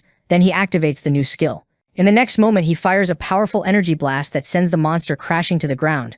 The creature lies there defeated as Lin walks up. It was a gamble, but he got the skill. Then a huge punch caves into his stomach. He goes flying and slams into a spot. The monster doesn't let up, hammering him with punch after punch while he blocks however he can. He checks the terminal. That goblin's strength is around 2100. He figures he's lucky it's still hurt from the fight against that group of adventurers.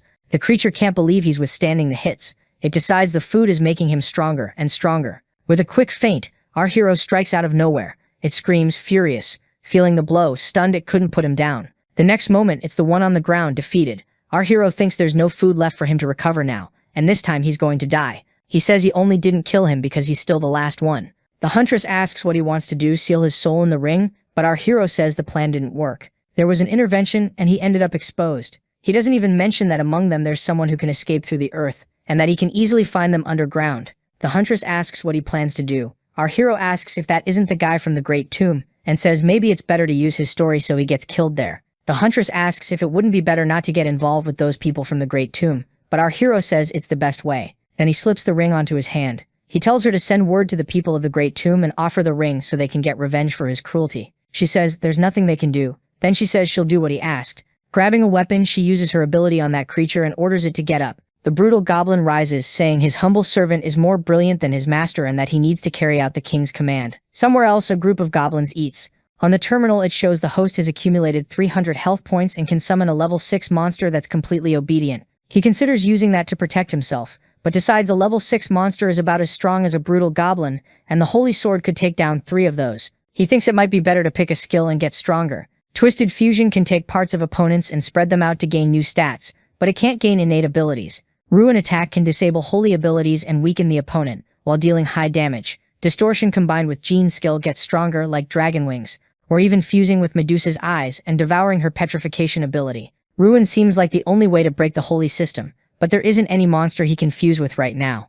The Ruin swap worked. The host got the Miracle of Life effect and 3,000 of it came back. Lin is happy and surprised by what just happened, but the goblins don't understand anything. This solves the problem with the goblins' genes. Even his maids ask the boss what's going on. The young woman asks if he'd like to do something. The man says no, and tells the girl not to suggest that for a while. That human stole 2 weapons and is causing trouble, says a lackey. In tatters, the warrior apologizes to his family for hurting them. When the boss gets close to the prisoner, the other one drops to his knees and calls him by name over and over. Delirious, he asks if his father and the others are still alive. His father and sister were defeated by the Supreme Lord. Lin Tian says. Laughing, the crazed man says he never should have provoked him or tried to act smart in front of him. He says he hopes she's still alive and can be rescued later. Then, all of a sudden, he runs and smashes his own head into the wall, collapsing unconscious on the floor. Lin Tian says he was tortured to the point of feeling moved, and wonders why he couldn't just let it go. He says that after some time his hatred for him faded, and he hopes that knife can ease his pain. Time passes. Later in the forest of the Great Tomb,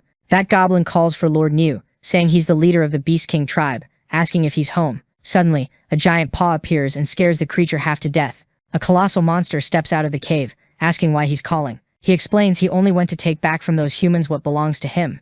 That huge creature is the man-eating ghost bull Niu. He says that item was made by the same ghosts of his kind, the Cheeky, and giving it to him is like returning it to its original owners. The massive creature takes the ring, examines it, and asks what he wants. The goblin asks for help, standing before that huge imposing creature. He explains he has a deal with the Holy Church, and they can't go into human territory. But he adds that he'll help him become a lord. He tells him to go get his revenge against the human race, and says he believes the immortals will back him. He adds it's been a long time since he ate human flesh. Time passes in that goblin den. Our hero checks the terminal, searching for something. He sees his info, level 70. He thinks that even though he trained and improved his skills, the Holy Sword has over 4,000 power, and it looks like he'll need Kanman to deal with it. But he thinks he's almost there, and together they manage to create a whole army of heroes. He thinks he can finally stop hiding. Then the huntress calls him and says the brutal goblin brought his men to the cave entrance and is waiting. As our hero heads there, the woman asks him to wait a moment. She hugs him and asks if he wants them to go to Guangming City with them. But he says there's no need, and that he's only going to fight the Holy Sword. So if something happens and he needs to run, anyone else would just get in his way. She says she ordered the brutal goblin to obey, so he better not let her down or she'll punish him severely. Lin says that's it, and it's not clear who's going to punish who. The woman watches him leave, thrilled. Our hero walks up to the huge goblin and asks if the friend he's looking for is a goblin with poor circulation. The massive creatures just stare at him, like he's found a group of ghosts that specialize in eating people. He says the most embarrassing part is this dominant goblin of the Phoenix class and things aren't looking good. Then the creature tells Mr. New not to worry because the goblin's strength is equal to his. It tells him to stop talking nonsense and show the way, and our hero just watches. Somewhere else, the monsters gear up for battle. They're warned there's a sword-wielding woman who's extremely powerful. The monster scoffs and says he likes tough food. An earthquake hits. The guards ask what that was until one of them tells them to look. A herd of ghost bulls comes charging in, and the guards panic. Screams for help echo across the city. Our hero wonders if they're really that scary, but decides the smart goblins are worse. Lin thinks this city will be his sooner or later. The bulls seem to be enjoying the attack, excited by the idea of fresh meat. But just as one is about to eat, a powerful strike slams it to the ground. The man who was about to be eaten falls back and looks up, and sees a group of adventurers and the Holy Sword. The older man asks why there are so many ghost bulls. Another asks if that isn't the guy from the Great Tomb. Annoyed, he says they should have dealt with him right away. The Holy Sword says it was her slip-up. Determined, she says she'll fix that mistake and charges straight at the creature. On the way, she cuts down a few ghost bulls. The moment she gets distracted, the monster attacks, blasting rubble and dust everywhere. But from inside the dust, the woman appears, holding the attack back. The bull can't believe it. Our hero watches from above and realizes they're evenly matched. While she's busy, it'll be better for him to act. Then something catches his eye, that man staring down the brutal goblin. The guy starts sinking into the ground saying he's going to kill that beast, and our hero thinks that's what he's been waiting for. He uses a power and fires a barrage of projectiles at him. No chance. The man goes down, the beast moves in to feed on him, and his companion notices Marshall's situation. She tries to save him and fires arrows at the monster, but a magical tornado blocks them. Confused, she asks what that was, and our hero appears, saying luckily he's got sharp skills too. He orders the brutal goblin to leave that guy to him and go help the ghosts, and the monster obeys. He steps closer to the man, excited, licking his lips, and uses his devour skill. The elf is horrified by what she's seeing. Nearby, the old man defeats another ghost bull, calling them cursed beasts. He leaps at our hero with a powerful martial arts technique, but our hero doesn't move. At the last second, he dodges, and the old man explodes with rage. Our hero uses a super skill, giving the warrior no chance to react. The elf cries out in despair. From above, she watches our hero feeding on her companions. The old warrior is defeated, and the woman can't believe this happened to her powerful friends. Our hero realizes he's finally reached level 75, and his power surges. Nearby, the elf readies her attack and fires, hitting him square in the shoulder. He didn't expect it, and he sees another arrow coming right at him. He barely dodges the volley. As he thinks about how lucky he was, he sees the elf won't give up on killing him. Again he dodges, and realizes he couldn't do it without the stone wall. He orders his subordinate to bring down the tower. The monster charges in and slams the tower with massive force, smashing it apart. The elf realizes she has to get out of there, while our hero is already preparing to strike back. He shoots his crossbow toward the woman. The elf flinches at the attack but dodges in time, hopping back across the area. Our hero sees she avoided it and decides to wait out her cooldowns before trying again. He takes off running like he's fleeing. She readies another shot and warns him not to think he can hide from her. He keeps dodging as best he can until he notices something's off. The elf isn't holding up anymore. Her strength is fading. She forces herself to push a little longer, but then she drops to the ground. That brutal goblin strides toward her, ready to devour her. Our hero snaps at him to move, because she's his. He walks up to the elf and says she's got a strong spirit, and it'd be a shame to eat her. Then he lifts her into his arms and carries her away. Some time later, the elf wakes up somewhere else and panics. The first thing she sees is our hero. She realizes she's completely tied up and can't move. Desperate, she asks what this goblin did to her. He tells her she'll find out soon. Somewhere else, the holy sword keeps fighting the ghost bulls. She takes another win, muttering that guy there was a bit tough.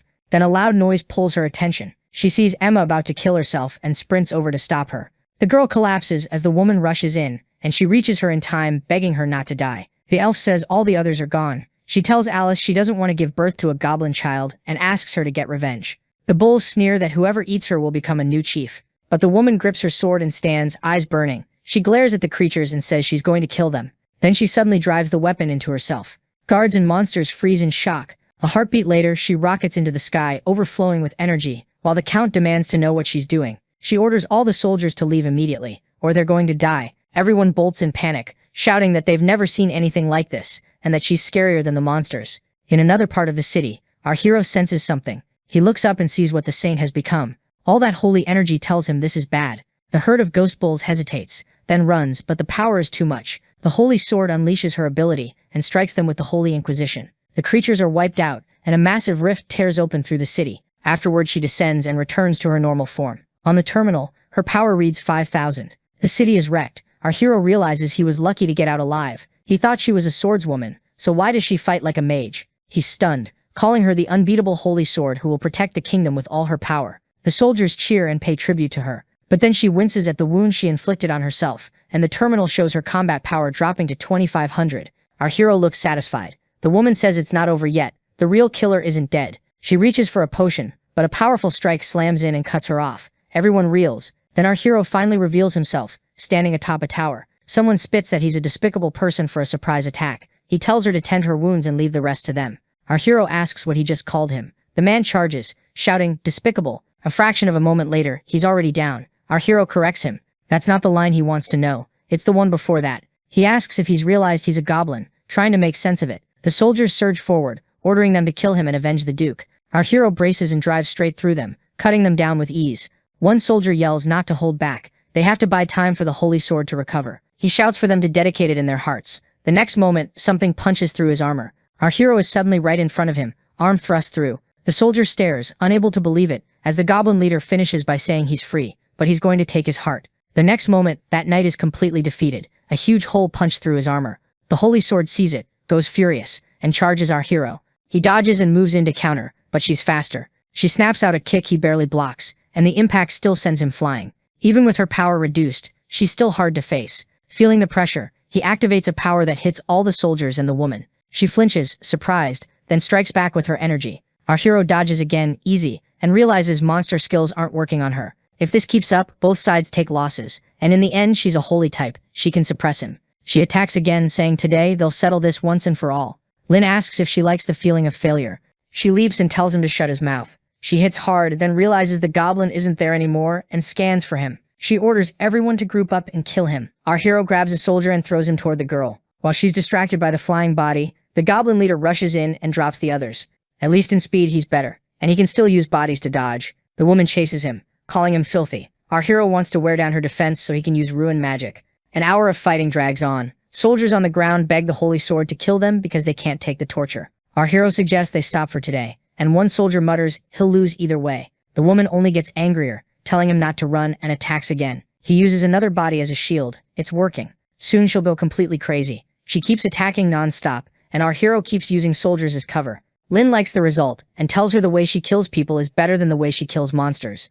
The woman is horrified. Finally, it hits her. In shock, she lets her sword fall. She's killed the very people she was supposed to protect. She looks like she's breaking again, and our hero thinks this is the moment. He readies his ruin attack. The next instant, he lands a direct hit to her chest. She drops to her knees as rain starts to fall, and her power scatters. She begs her god, saying it's not her fault, that she'll protect everyone. She asks if the gods have abandoned her, then collapses. Our hero knows that once she's contaminated by ruin, she loses her sacred power completely. He thinks they could join him, help him end religious superstitions and control this world. A storm rolls in with lightning, and our hero prepares to take care of his species' evolution.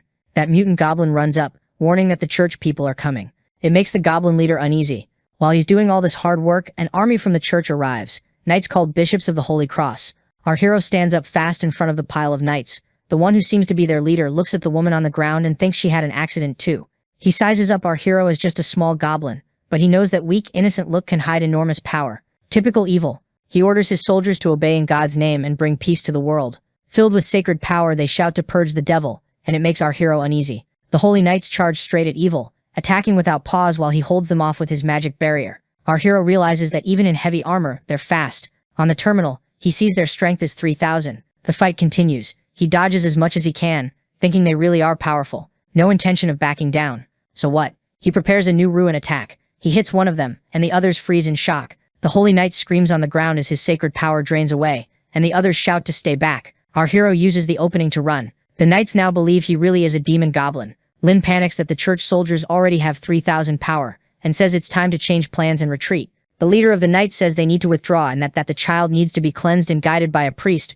or she'll fall into disgrace. The soldier asks if the bishop isn't going to deal with the goblin plague, but he says it's already too late. He explains that, like the bishop said, God has already chosen a new servant, and there's no need to look for her anymore. Sometime later, our hero manages to get away. He notices most of the bodies were burned, but the ghost bull's body is still there, and he decides to take advantage of it.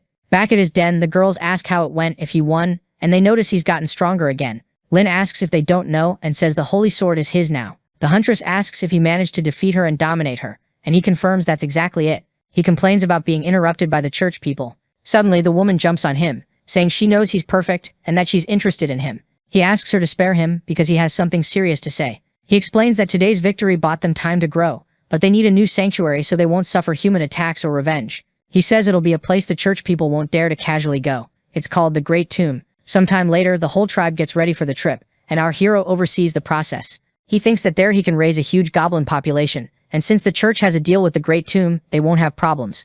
And now he needs more women. He tells the group the goal is to take prisoners. Anyone who resists, they can deal with however they want. A few days later, they got 230 women from 10 villages, but they needed more. He decides to go to other villages to get more people, and he reaches a small town. He heads toward it and orders everyone to get ready and keep moving forward. Someone says they're just looting goblins. Another says he killed enough goblins to make a mountain, laughing. A soldier asks if people are scared of goblins and gets ordered to guard the gate. They say they're dangerous, but a man says they're just big and shouldn't be taken seriously. He says he could even handle some hero-type guy. He's a level 50 adventurer. The mayor tells everyone to get ready because they're coming. A soldier announces the goblins are coming, so the townspeople gear up. He suggests seeing who kills the most goblins, with a punishment for whoever kills the least. The man says he could handle it alone and tells the others to go rest. Then something makes everyone shake with fear. The man looks up and sees a huge dragon flying in. Our hero approaches riding his dragon while everyone trembles, wondering why there are dragons with the goblins. The soldiers start running, terrified, saying the sentries lied and these are clearly monsters. Our hero thinks it's interesting that so many people got ready for this, and tells them to attack. Moments later, the fighting spreads through the city. One of the men calls out that adventurer who said he could handle the goblins, but the man hides, asking if they're really goblins.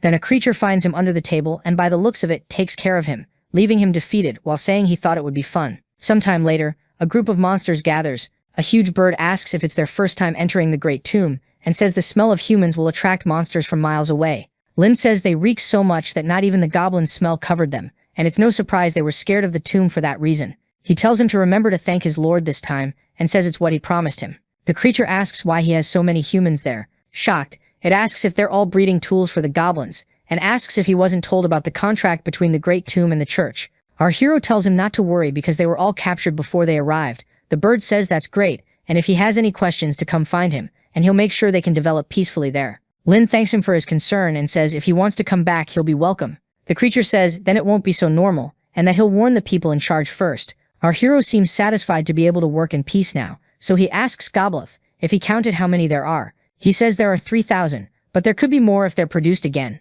Among the mutant and dominant species tested, none survived. Our hero comments that it seems he can't produce more of those species, so he leaves the hut. Now they need to capture animal-type monsters to boost the number of low-level goblins. He realizes it's easier to use the simulation system than to catch monster animals himself, so he activates it. The system shows a scenario. He captures some monsters for food and uses others to evolve the species, but he's shocked when the simulation has them ambushed by humans. He can't understand how they dare enter the Great Tomb. Then the simulation ends badly. He gets subdued, forced to flee with only a few members, defeated, so he knows he needs a way to deal with this. He goes to his subordinates and asks if they know where the human lords live. The creature says it's in the high forest area, and our hero decides this is his chance to solve the problem once and for all. A month later, he talks with his bird friend who says it's impossible for humans to reach there. He explains the Great Tomb has a contract with the church, but our hero says that on the other side he saw an army approaching, and with what happened before they might attack him anyway. The creature says he understands, but nobody there will let humans walk through the Great Tomb. Then he flies off saying he'll meet him there later, and that he's going to make a report. Lund thanks him. One of the knights says they're there to defeat the goblins once and for all. They're determined to enter the Great Tomb, and the soldiers back him up. A dragon flies overhead, and the man asks if that's a goblin riding it. Watching, he thinks it matches the intel exactly. He asks if the guy up there is the goblin boss who destroyed dozens of cities and villages. Our hero calls them out, asking if they forgot the contract between the church and the Great Tomb. The man snaps back that he's just a rat who ran away from the tomb, and they don't need to worry about any contract if they kill him. He points behind him and asks if they can see that army. He says it's there for revenge for Alice and for his grandpa. Our hero reads the situation and starts messing with him, bringing up the holy sword. The man explodes, yelling at him to shut up.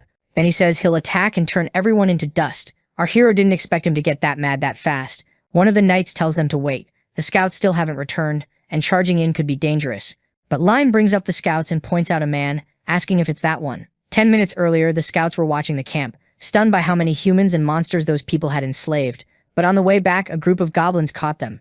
The leader orders all troops to listen up and move out to kill every goblin. The soldiers ready themselves to attack. The young guy starts shouting, asking if they're scared, saying that's what happens when you piss off a lion. Then another creature appears, asking if that's true, and the huge bird shows up, overflowing with power. The young guy yells that it's the man-eating eagle and tells everyone to be careful. The eagle man says it's been a long time since he's seen the church and asks if they forgot the contract offer. One of the knights says it's the Pope's order, and he isn't qualified to negotiate. The eagle man says he isn't qualified to be arrogant much longer, and he'll crush him himself. The knight says he's there to wipe out the goblins, and he doesn't care what happens after. But if the eagle man dares to stop him, he'll die. He spurs his horse and orders the soldiers forward.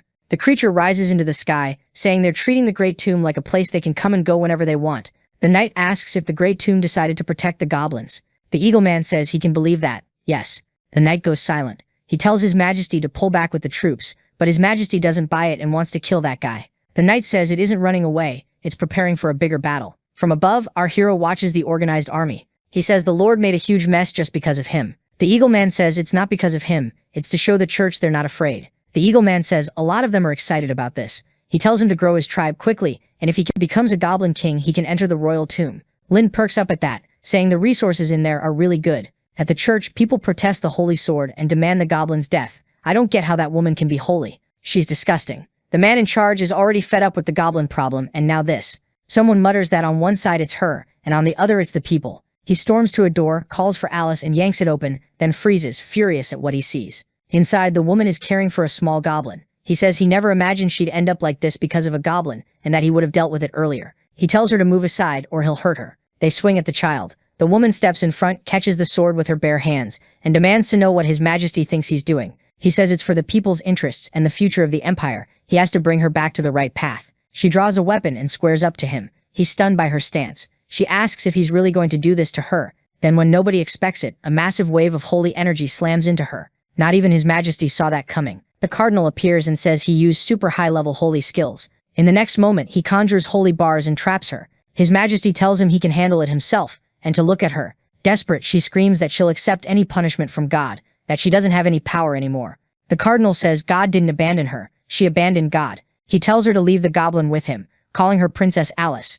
Then he starts pouring holy power into the boy while the mother watches, helpless. From behind the bars she screams, "No!" Outside, the people celebrate. They say they finally got rid of the monster and ask where that damn holy sword is. The kid gets tossed at those men's feet. Someone says they finished what was asked. He warns that anyone who says anything slanderous about the holy sword will face the consequences. The crowd goes quiet, scared. The next day, someone rushes in looking for His Majesty and reports that Alice has disappeared. The man panics. Somewhere else, a mutant goblin is thrilled. Now he can use magic. The other goblins in the tribe get excited too, talking about eating to get stronger. Our hero says it can't be like that. They need to take the initiative and get stronger, but they're afraid to go out. Lion asks if they really think he's safe. So desperate, they agree to go outside so the boss won't get mad. Another monster says it needs to release that power and that it'll help. Our hero thinks he set them up and they still want to eat for free. Then something catches his attention. His friend Eagle Lord shows up and says he wants to recommend a lord. Our hero says he'll be happy to meet other lords. He's already excited about meeting a few more people he can blame later. The Eagle Man says he hopes he doesn't mind. It's the person behind him. It's the Golden Lizard Lord. Our hero checks his power, almost 4,000 and level 88. Still, he figures it's not a big deal. He asks if the creature is interested in humans. The lizard says humans are delicious, and suggests they split them. But the Eagle Man questions him. He'd said he'd accept one when he was accepted by him. The lizard says everything there belongs to them, and asks what a goblin would even be worth. Very little. The Eagle Man says the final word in that area is his. The creature tells him to stop messing around. He says the Eagle Man has never eaten humans before, and that he's been fair enough. They should eat now. Our hero cuts in and tells him to stop bothering, saying he doubts he could even eat all that. The lizard snaps, asking if he's talking to him, calling him inferior. The Eagle Man steps in front of our hero and says it's the last time he'll say it. Leave now or you won't come back in one piece. The creature says if he wants the humans for himself, he can offer to kill the goblin and then they can have the humans. The Eagle Man strikes first. Furious, the creature says he's done it now. But one day the Eagle Man won't be around, and he'll come back to destroy everyone. Then the creature retreats. The Eagle Man apologizes. He didn't know he'd be so ambitious. He says what the leader of the Great Tomb could do if he wanted that guy dead. They could condemn and punish him, or they could let him become the lord of the Lizardmen's lands. Thinking it over, he realizes he could summon mythical creatures like that, but he wouldn't be able to kill monsters whenever he wanted like he does now. He says he wouldn't lead them even if they begged. Nearby, his subordinates feed, and he realizes he's evolving. He feels bigger, stronger. He tests his power on the trees and gets excited when he sees how much it's grown. Nearby, a small creature comes to a lake to feed. A hand suddenly shoots out, grabs it, and drags it to the bottom. Someone remarks it looked young, but it's already a meter long. They say it tastes good and smells nice, almost on par with human meat.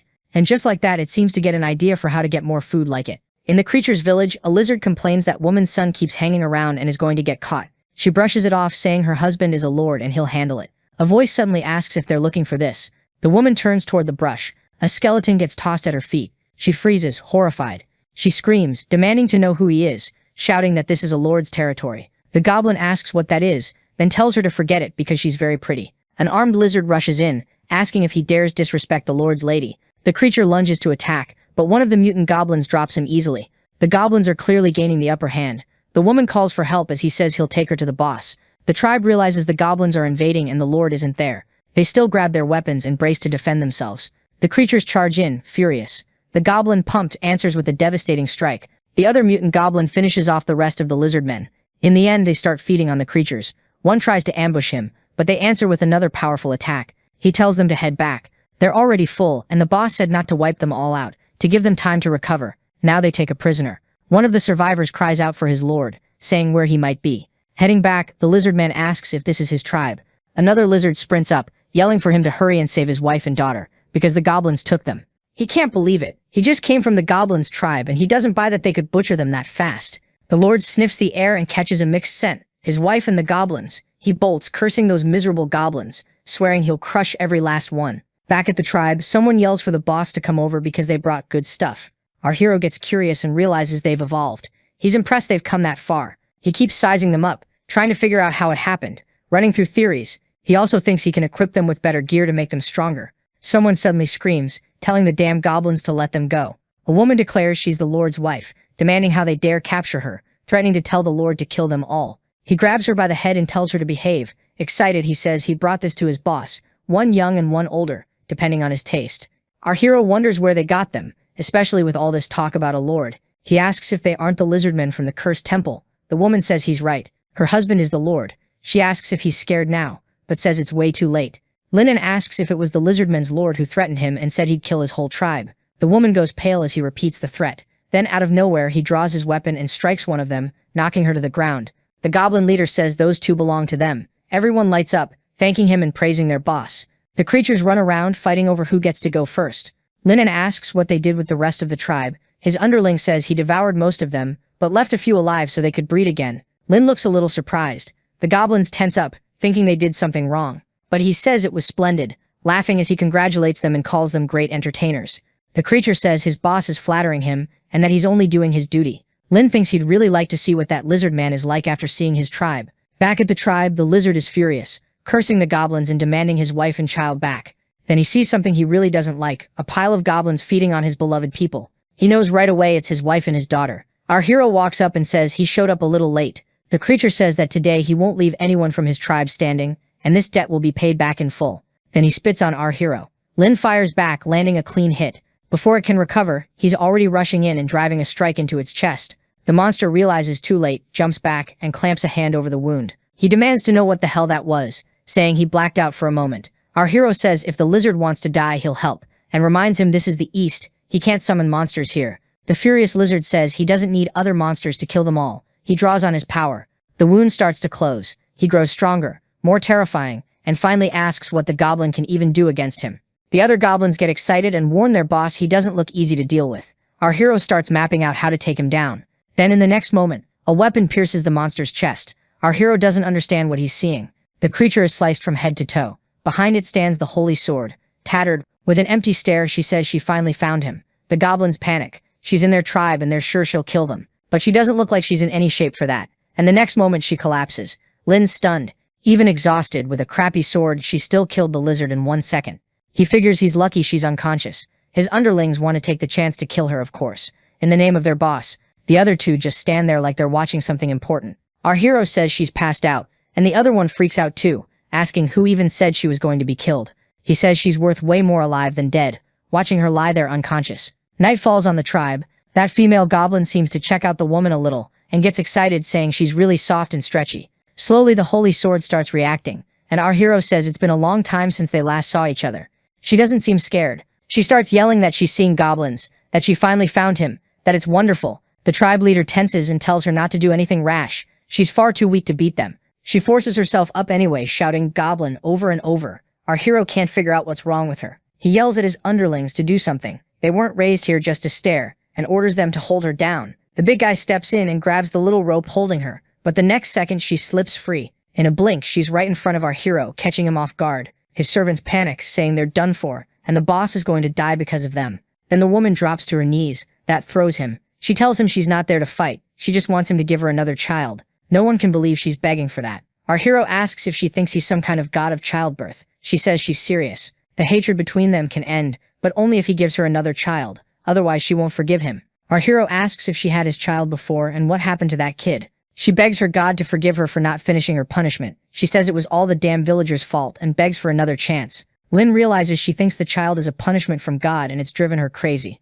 Really, she's just trying to avoid the fact that she killed someone. Our hero says God is furious because she killed some of her own tribe, but there are conditions if she wants to have his child. The desperate woman says she'll accept anything. He says she has to listen to him at least during he tells her to accept the atonement period and understand this is her punishment too. He figures she'd make great combat power. She says if it's God's punishment, she'll carry it out properly. That satisfies him, and he tells everyone else to leave. The woman starts getting ready and begs him to help her. The goblin leader says that since she's asking for it, he won't hold back. She seems to be enjoying it a lot. The vampire tells the hunter to stop messing around. That woman is the sword saint, the strongest of all time, so she doesn't believe it. But then she freezes when she sees the woman asleep and asks how that could have happened. The hunter says she'd like to know what kind of mess this would cause if the info reached the Empire. Someone asks Lin what he plans to do with the woman. He says to keep an eye on her so she doesn't run, then take her to change clothes and take a bath. The woman says she'll do it now and leaves. Lin asks how many humans died from disease and tells them to prepare the bodies today because he has a use for them. He figures the lizard man's death might draw the Tomb Lord's attention, so he needs to meet the Eagle Man again.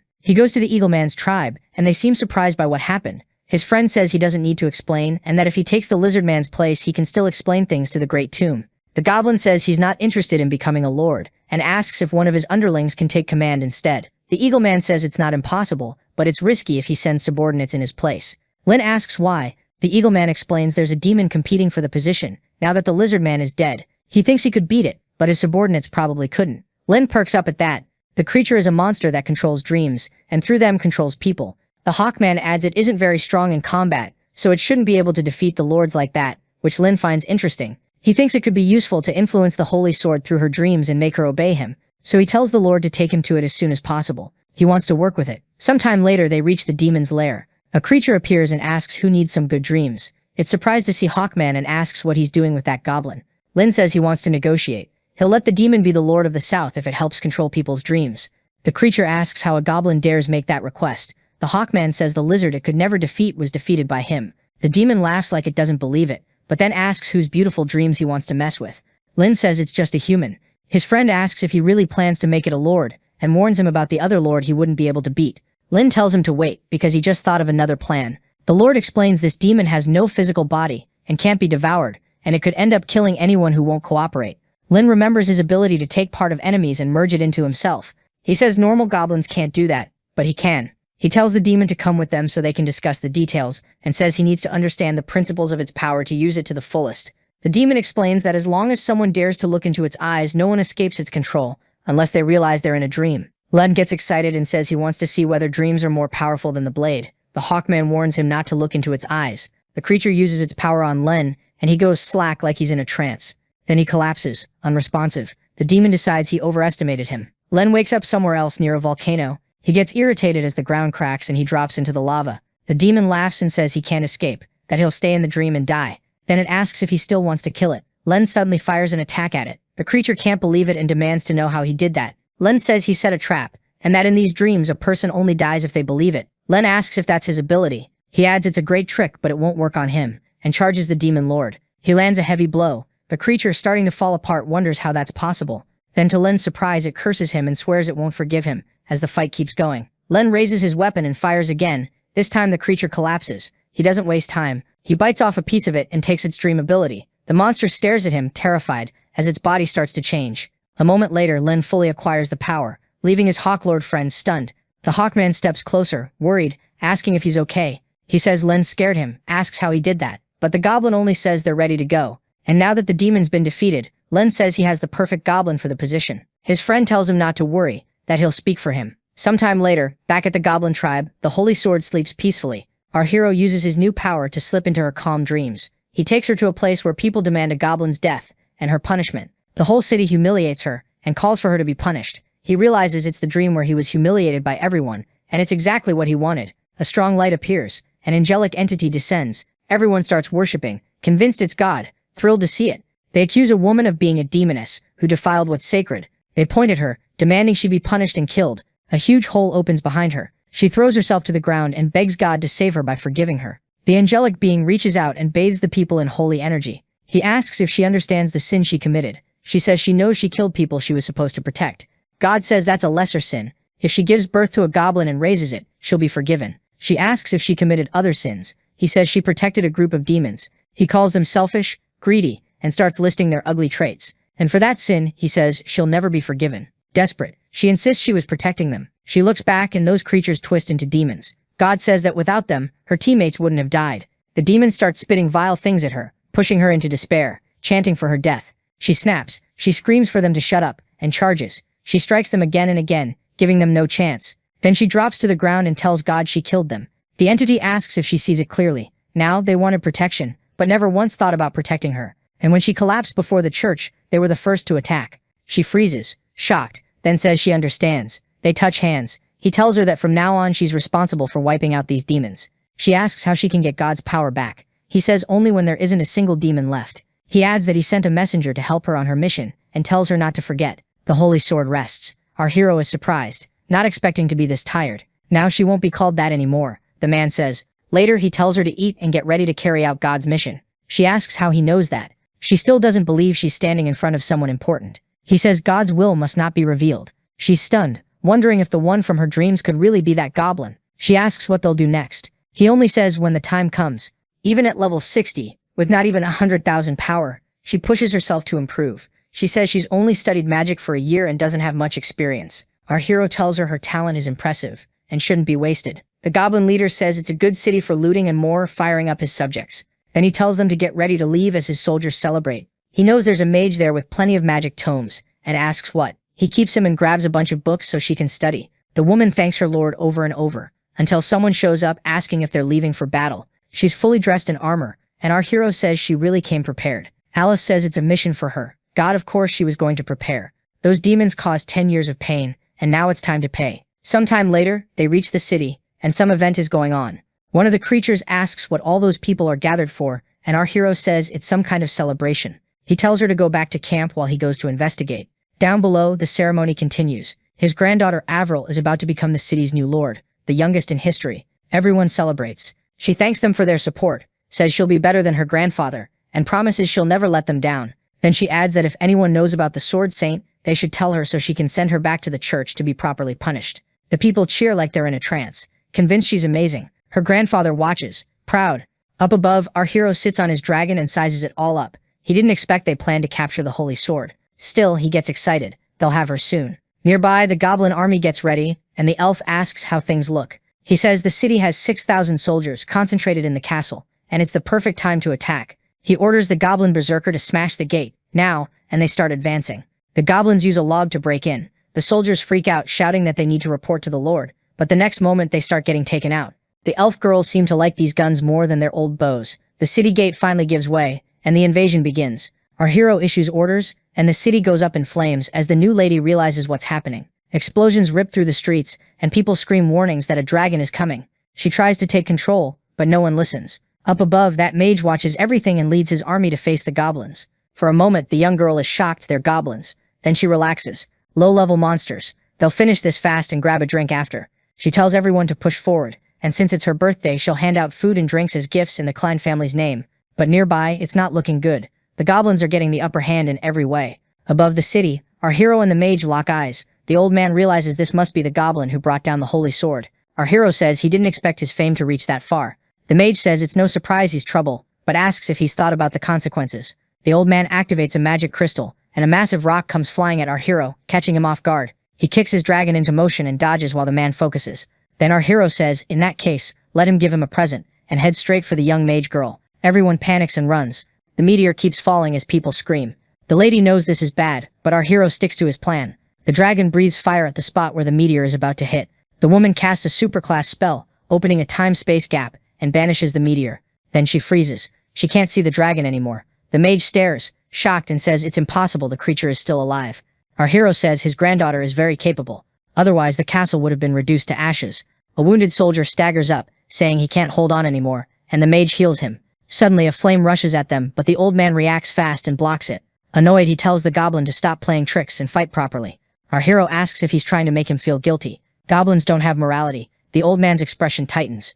He underestimated them, and they might lose. He orders everyone to fall back to the castle and defend from there. They sprint inside in a frenzy. The gate slams shut behind them. The soldiers mutter that those guys are clearly an elite force. Someone brings up the holy sword and wishes it were here, but the lady says she won't let anything happen to them. She says it's a powerful fortress, and nobody's setting foot inside. Outside, the goblins start getting pushed back, and their leader orders a retreat for now. Please, the lady says they handled a bunch of goblins and they won't be back, and the old man adds that the enemy is weak. The young girl asks if that was the one who beat the holy sword. If she beats him, she'll be stronger than him, right? The mage urges her to do it. Lin didn't plan to wipe them all out, but since they were reckless, he tells her not to blame him. The woman laughs, calls him arrogant, and asks if he's still dreaming about turning the tables. She signals a few subordinates, tells the strongest one to follow him, and orders the others to wait. One mage panics that the enemy is coming, but the woman says there's an unbreakable magic barrier. A goblin steps in front of her and tells his boss to leave it to him. He readies an attack and strides up to the barrier, and the old mage curses under his breath,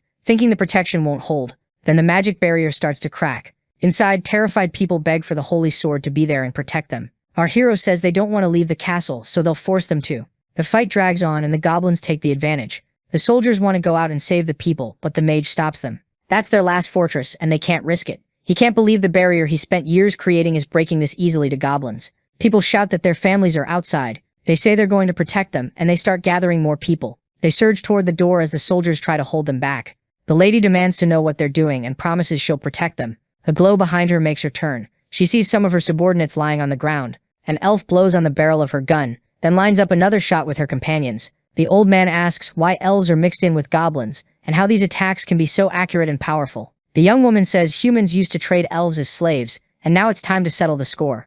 Annoyed, the mage casts a spell, but it's a protective one. He tells his granddaughter to fall back, because it won't last long. A soldier reports the back exit is blocked by goblins. The old man wonders how these goblins can be so strong. Is the secret just a ton of steroids? Our story ends here. If you want a part 2, leave a like and comment. See you next time.